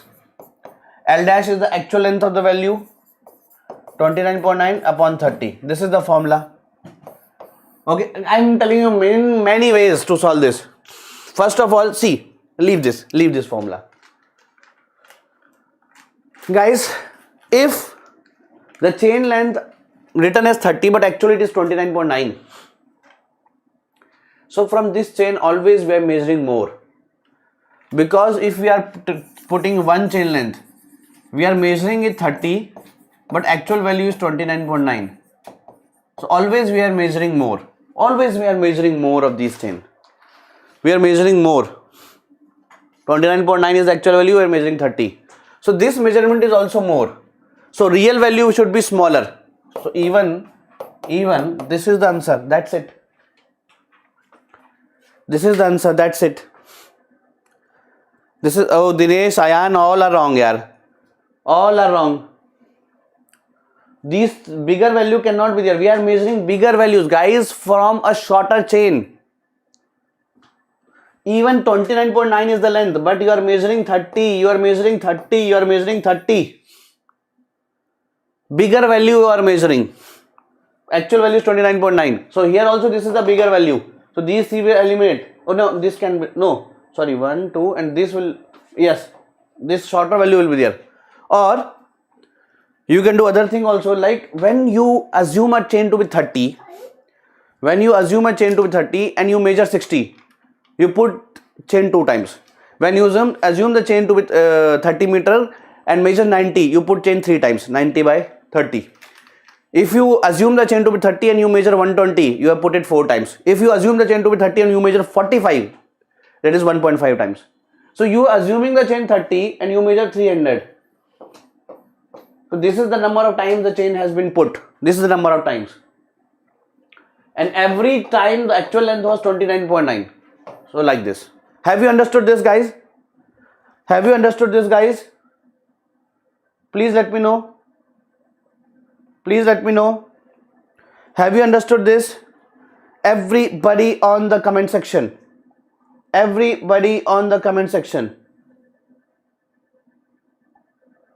Okay. Understood na? Okay. A stressed bar is, what is the maximum normal stress in the column bar in larger diameter? What is the stress here? XX.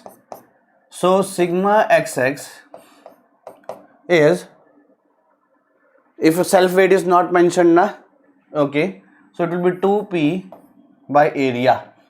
Area is 1.5a. So 2 upon 1.5. So this is the answer. Guys, let me make it, this is, I'm saying now that this particular session, whatever questions I'll be taking, those are 1 marks question of GATE or engineering service question. We are having one more session of 100 plus expected question. We have one more session. In that particular session, I'll be taking 2 marks question. Now let me tell you that this question can be converted into 2 marks question. This question can be converted into 2 marks question. Okay, if it is asked the self weight is also there, then due to self weight the maximum stress will be here. Due to self weight the maximum stress will be here. Jao. Okay, got it? Because in that case sigma xx is 2p plus weight of 2 bars upon area at yy. In that case, okay, because area everywhere is same na. For second bar area everywhere is same. Okay, so stress will be more where it is maximum load, that is at the base. Now for a material having modulus of elasticity equal to, मैं देता हूँ. So guys, sorry यार, today little bit disturbance. लो, इसके ऊपर खाओ.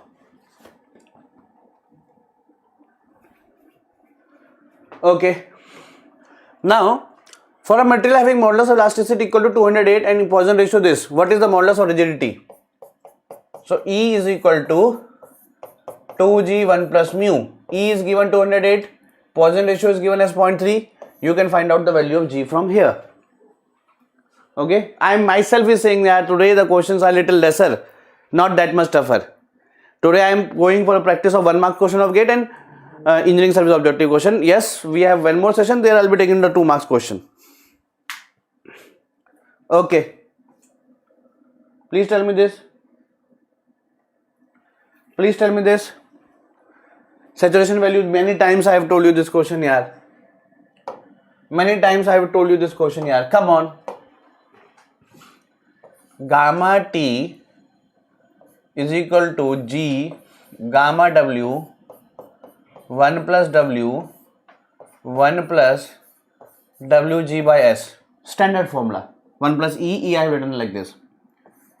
Now Wg by S is equal to G gamma W by gamma 1 plus W minus 1, and minus 1 if I take LCM, this will be minus gamma.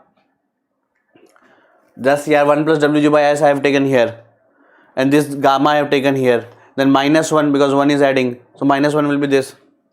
Now reciprocal it.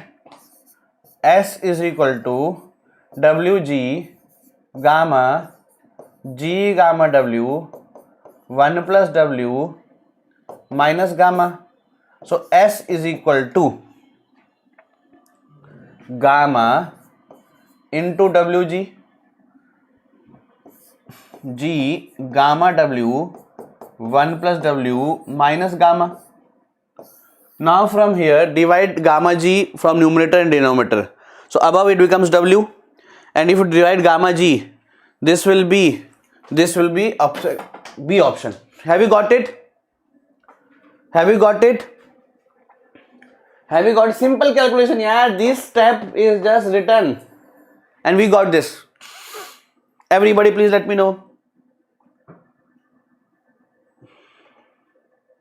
Sir soil का share वाला chapter और returning वाला deep foundation छोड़ के जा सकते हैं? ऐसे तो कुछ भी छोड़ के जा सकते हैं, मेरे से क्या दिक्कत है इसमें? ठीक है, फिर भी शेयर वाला चैप्टर मत छोड़ो भाई, शेयर वाला चैप्टर मत छोड़ो. Decreasing order. So highest will be gamma saturated because all voids are filled with where? Even the highest will be gamma solid, but it is not in the question. Na? Here even more density is iron, but iron is not in the question.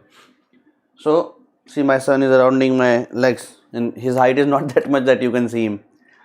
Only 2.5 years old. Okay, gamma sat will be moist, then wet. Then wet it is taking as partially saturated. Then gamma dry. Gamma submerged will be least because there is beyond weight also. Okay, so C option. In marathon I explained this also. In marathon I have explained this also. Got it? Now moving to 86. A natural soil deposit has a unit weight of 18 and water content is 15. G is this, MSQ. So natural soil is this, water content is this. So what is the, first of all applying the gamma T formula. G gamma W 1 plus W upon 1 plus E. So gamma T is equal to 18. Gamma W not given, you have to take it as 9.81. G is 2.65. W is 5%. What is the value of E coming from here? Can you please let me know? Can you please let me know, guys? And I will be coming again live today 9 p.m. the mega maha marathon of surveying. 9 p.m. again I'll be coming here, guys. Come on, come on.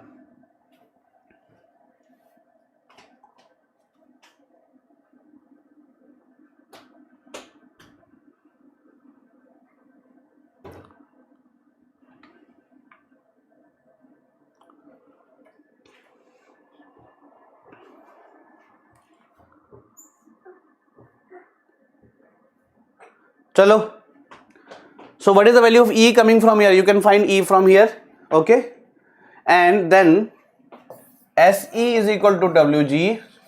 When it becomes just saturated, first time it becomes saturated, so E will be same. So 1 and same E, W has to be required and G is 2.65. Tell me the value of E from here, yeah. Come on, everyone. More circle, Bunty. Okay, find the value from E from here. Find E from here, and after finding E from here, put it here. Then you can find W. And guys, very good written. Sometimes the question, somebody is making test series like anything, na? Just for the name of making test series, they are making it. They have written very good that moisture content soil just saturated. It is a very important word. Very important word, because many people say find the water content at which soil becomes saturated. A poor, rubbish question. Let me prove this rubbish question they are making.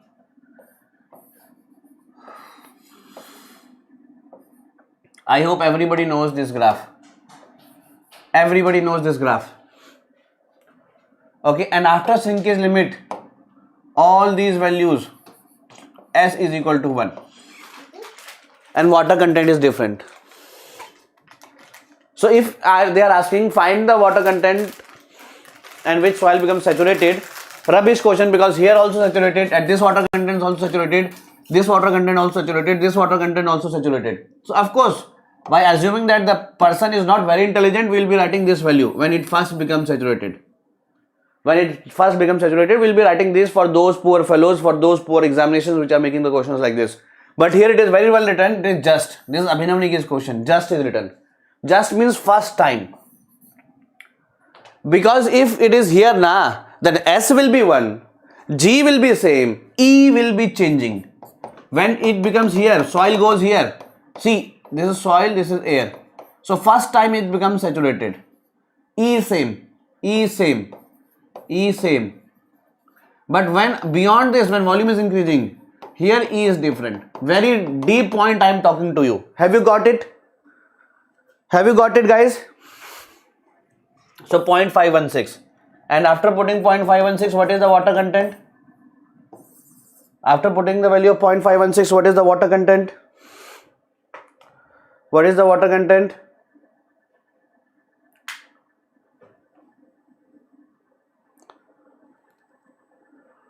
Okay.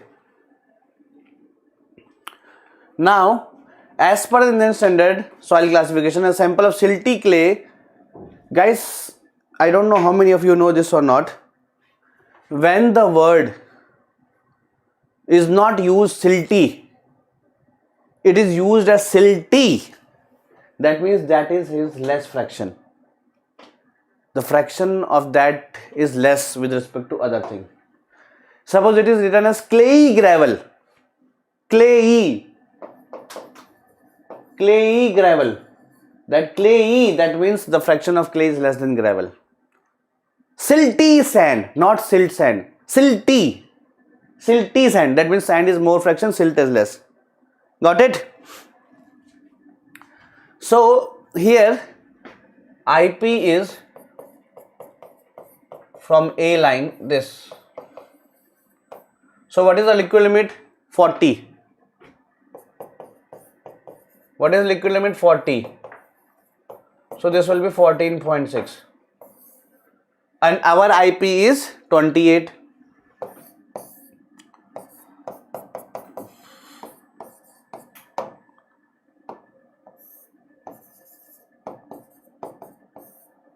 This is the A line. So in A line the value comes to be 14.6. Our WL is between this, na, 20 and 30. No, our WL is 40. 20, 35, 20, 35, that is 50 also.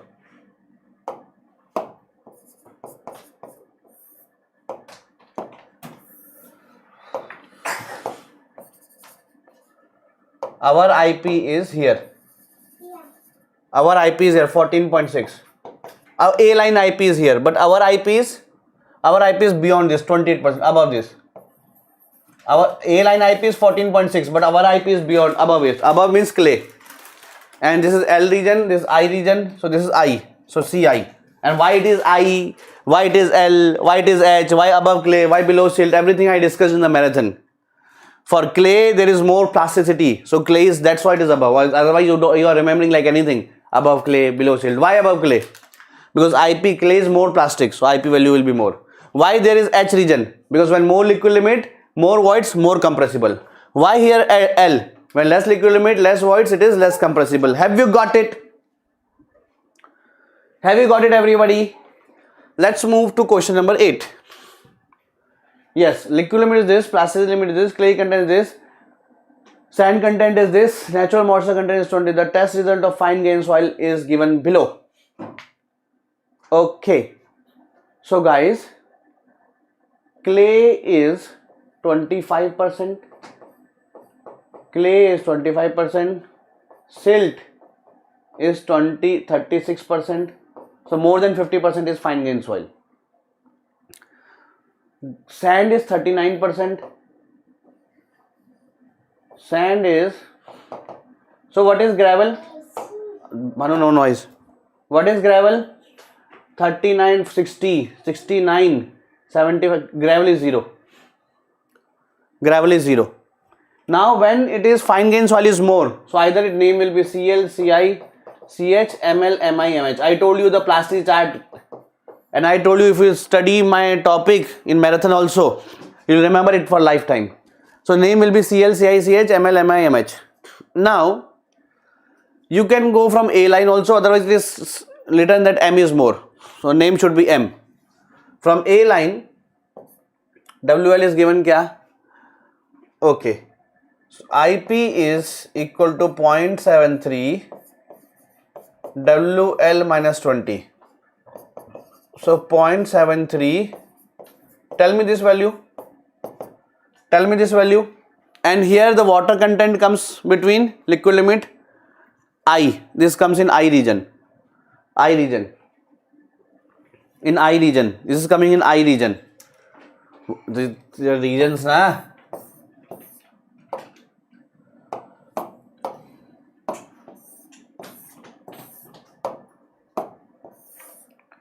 LIH, LHI, IP, W.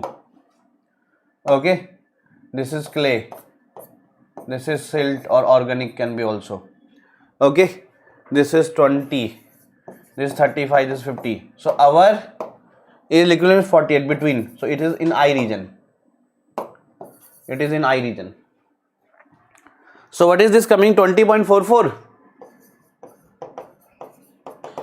20.44, and IP is WL minus WP, 48 minus 26, 36, 22. IP is 22 na, our soil's IP is 48 minus 26 is 22, and this is coming 20.44. Please check. Okay, so our IP is more, so it should be C then. It should be more than C. That means even silt is in higher fraction, but clay is dominating there. Everybody give me yes or no. Okay. Given E as the Young's modulus of elasticity of material, what can be the minimum value of bulk modulus? Guys, I am not remembering the formula. Please check. Is this formula correct? Because I don't remember the formulas. Is this formula correct? Please tell me, yaar.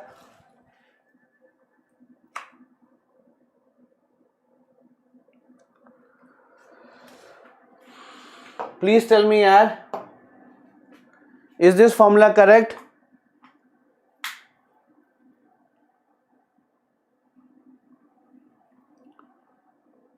Is this formula 1 minus 2 mu?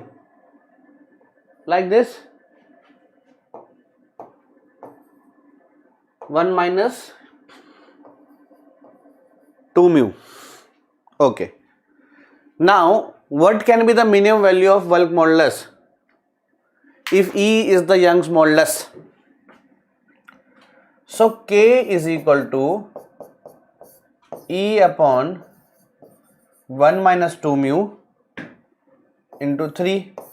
For maximum value of K, no, minimum. What is the minimum value of K? For minimum value, denominator should be maximum. For minimum value of K, denominator should be maximum. Of course, we are talking of metals. For denominator maximum, mu should be 0. So 1 into 3. So K is E by 3. Have you understood this concept? Have you understood this beautiful question? Have you understood this question, guys?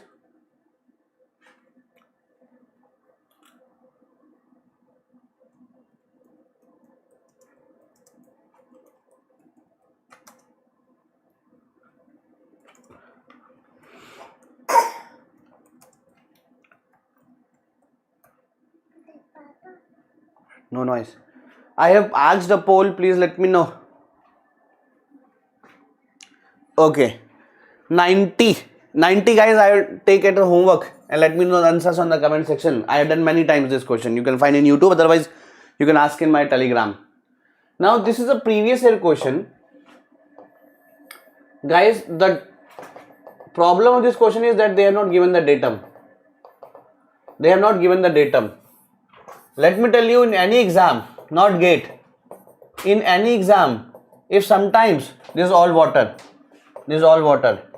In many exam, if sometimes they don't give, ruk jao, if they don't give the value,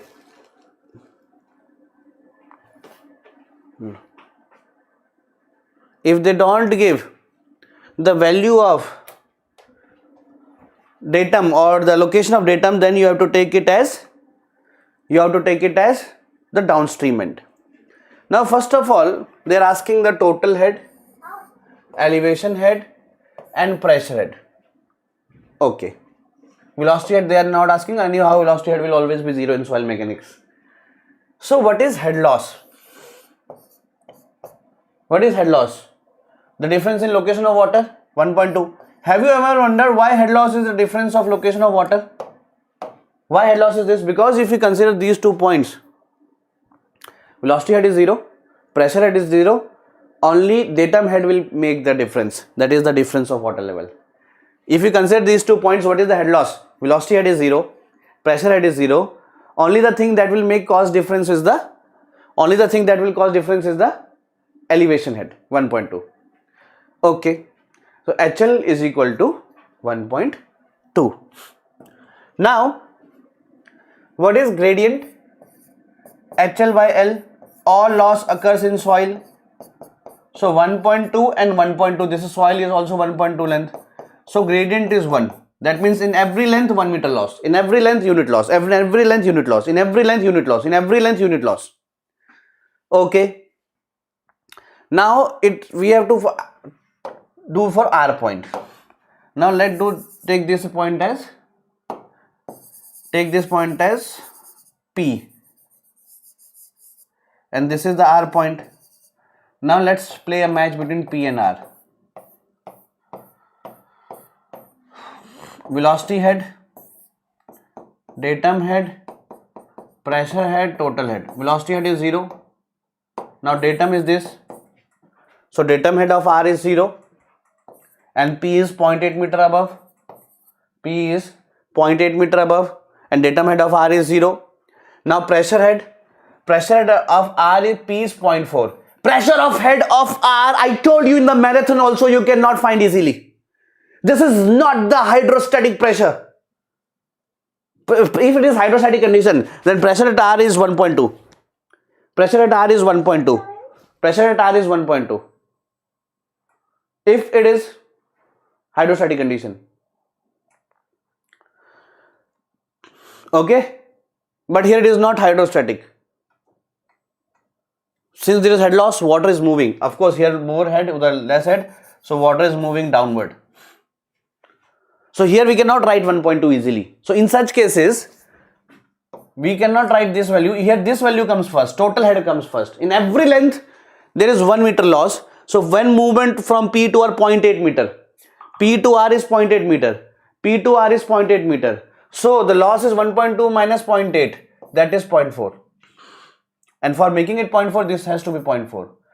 So total head is 0.4, elevation head is 0, pressure head is also 0.4, 0.4, 0.4. C option. Have you got it? Please let me know in the comment section. Please let me know in the comment section. See you all tonight from 9 p.m. for surveying marathon.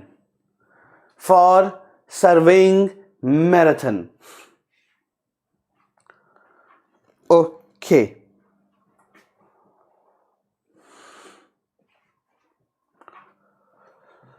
Now this question that guys V is equal to Ki. I was 1, we have just calculated. So discharge velocity is K. What is the seepage velocity? True velocity? It is V by N. So V dash is V by porosity is 0.5. So it is 2V and V is K. So it is 2K. So K and 2K. K and 2K. Have you got it? Have you got it? Okay. Next question number 93. Which of the following datas are inconsistent? So guys, H2 square should be equal to H1 H3 for variable head permeability test if we are taking the heights at the same time interval. At same time interval, this should be there. So please check that S2 square is H1 into S3, yes or no? S2 square is H1 into S3, yes or no? This is 25.6 like this.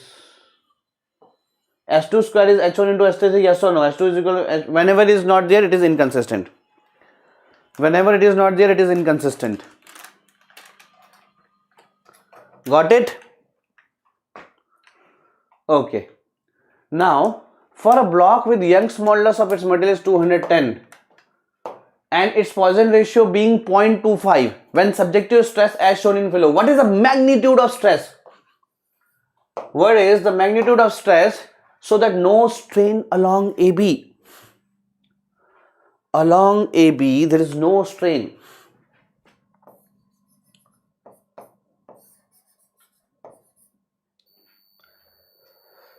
Along AB, there is no strain.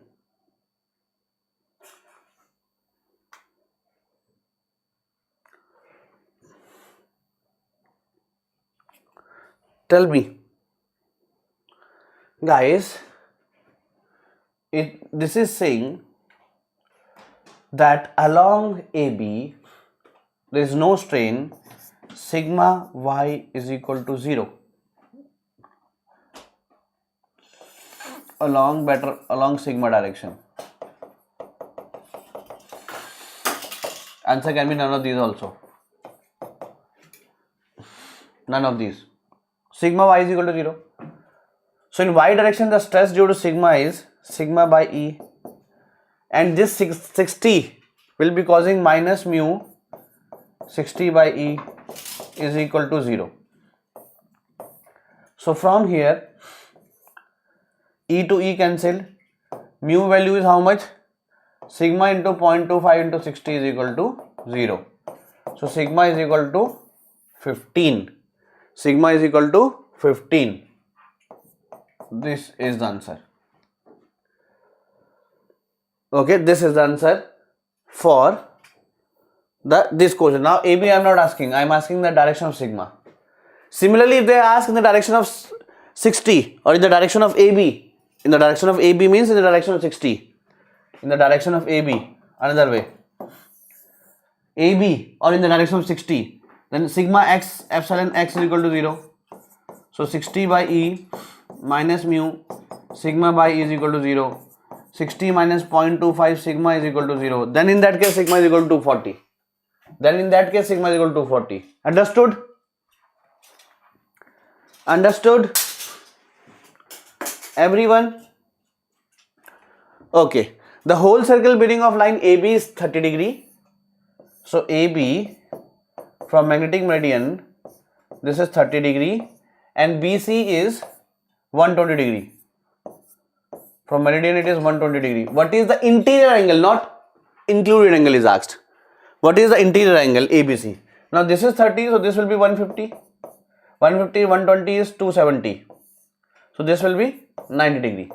If they ask included angle, then included angle is the previous line for forward line. This 270 will be included angle.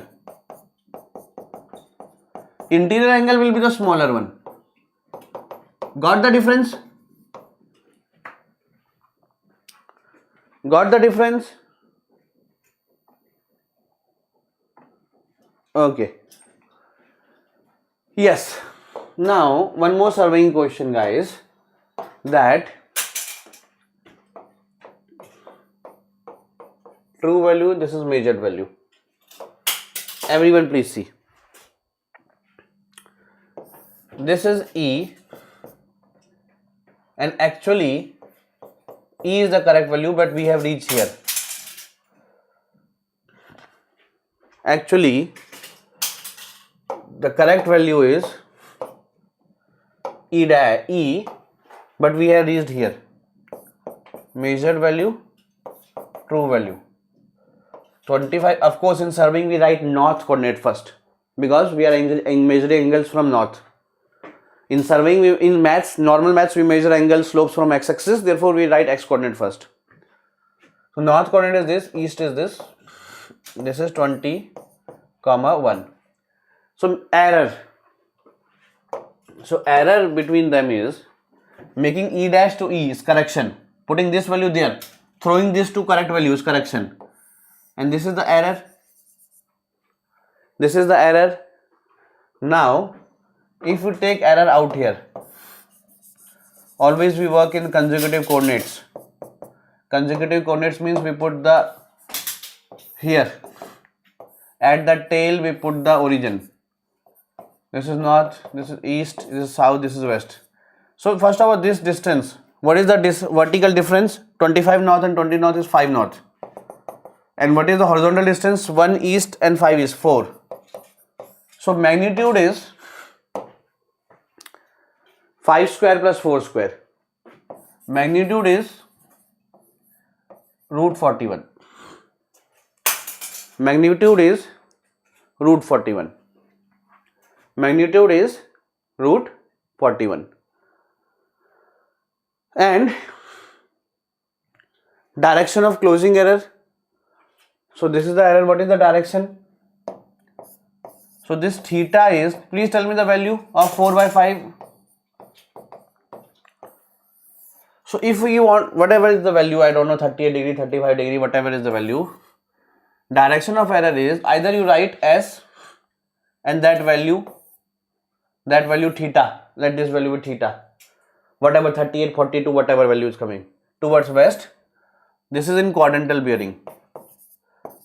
In whole circle bearing it will be 180 plus theta value. Theta is this here, I am not wasting time in calculation, 38.6 degree. Okay, so direction of error in quadrantal bearing, it will be S 38.6 towards west, or you write 218.6 degree. Understood? Understood? This might be new question for all of you. This might be new question for all of you.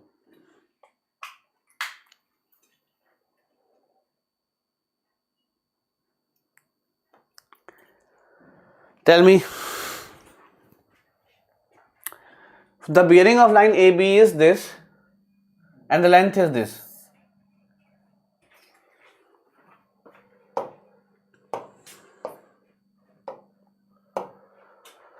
Okay, 136 and length is 125.8. Okay, if coordinates of A are given, this is east, this is north, west, south. Now, the bearing of AB is 137 degree 30 minute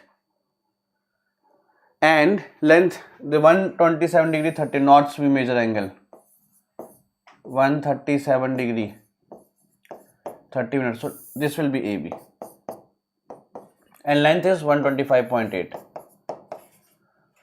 So what is coordinates of A are 0 and 123.45. Okay, so north is 0 and x is 123.45. Actually, north is 0 like this.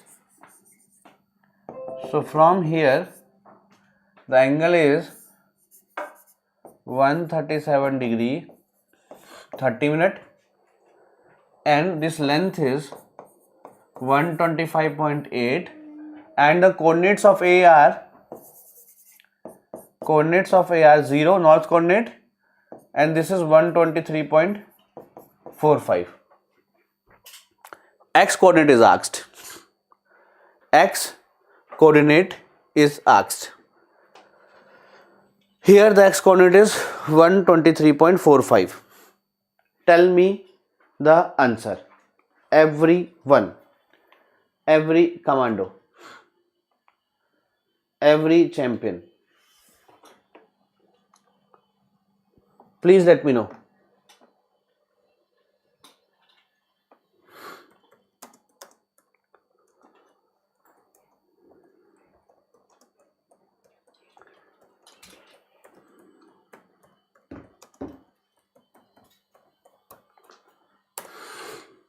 Tell me.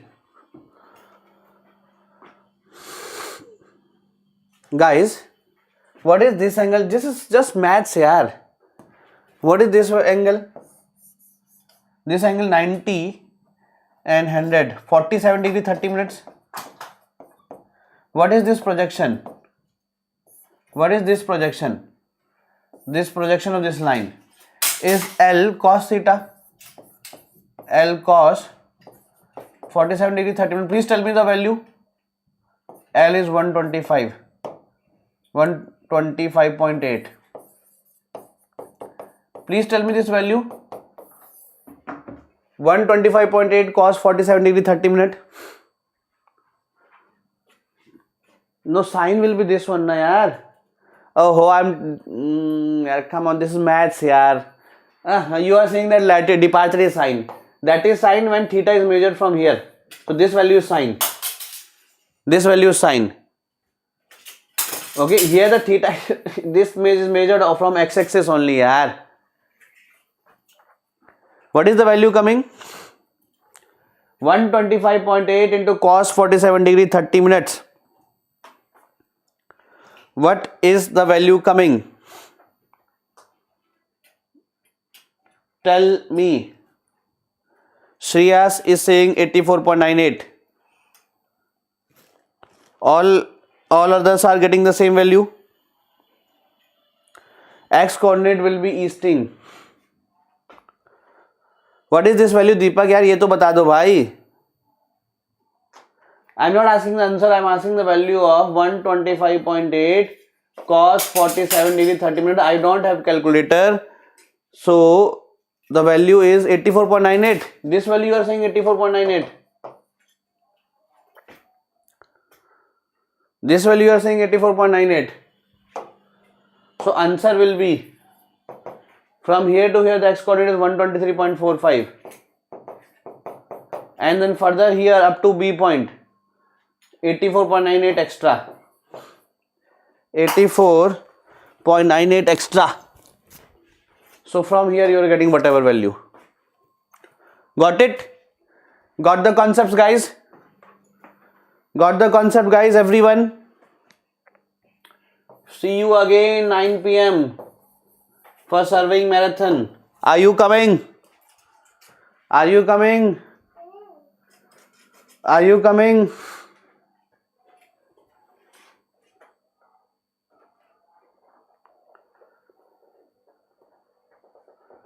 Are you coming? Okay, 98. This I will be telling marathon today.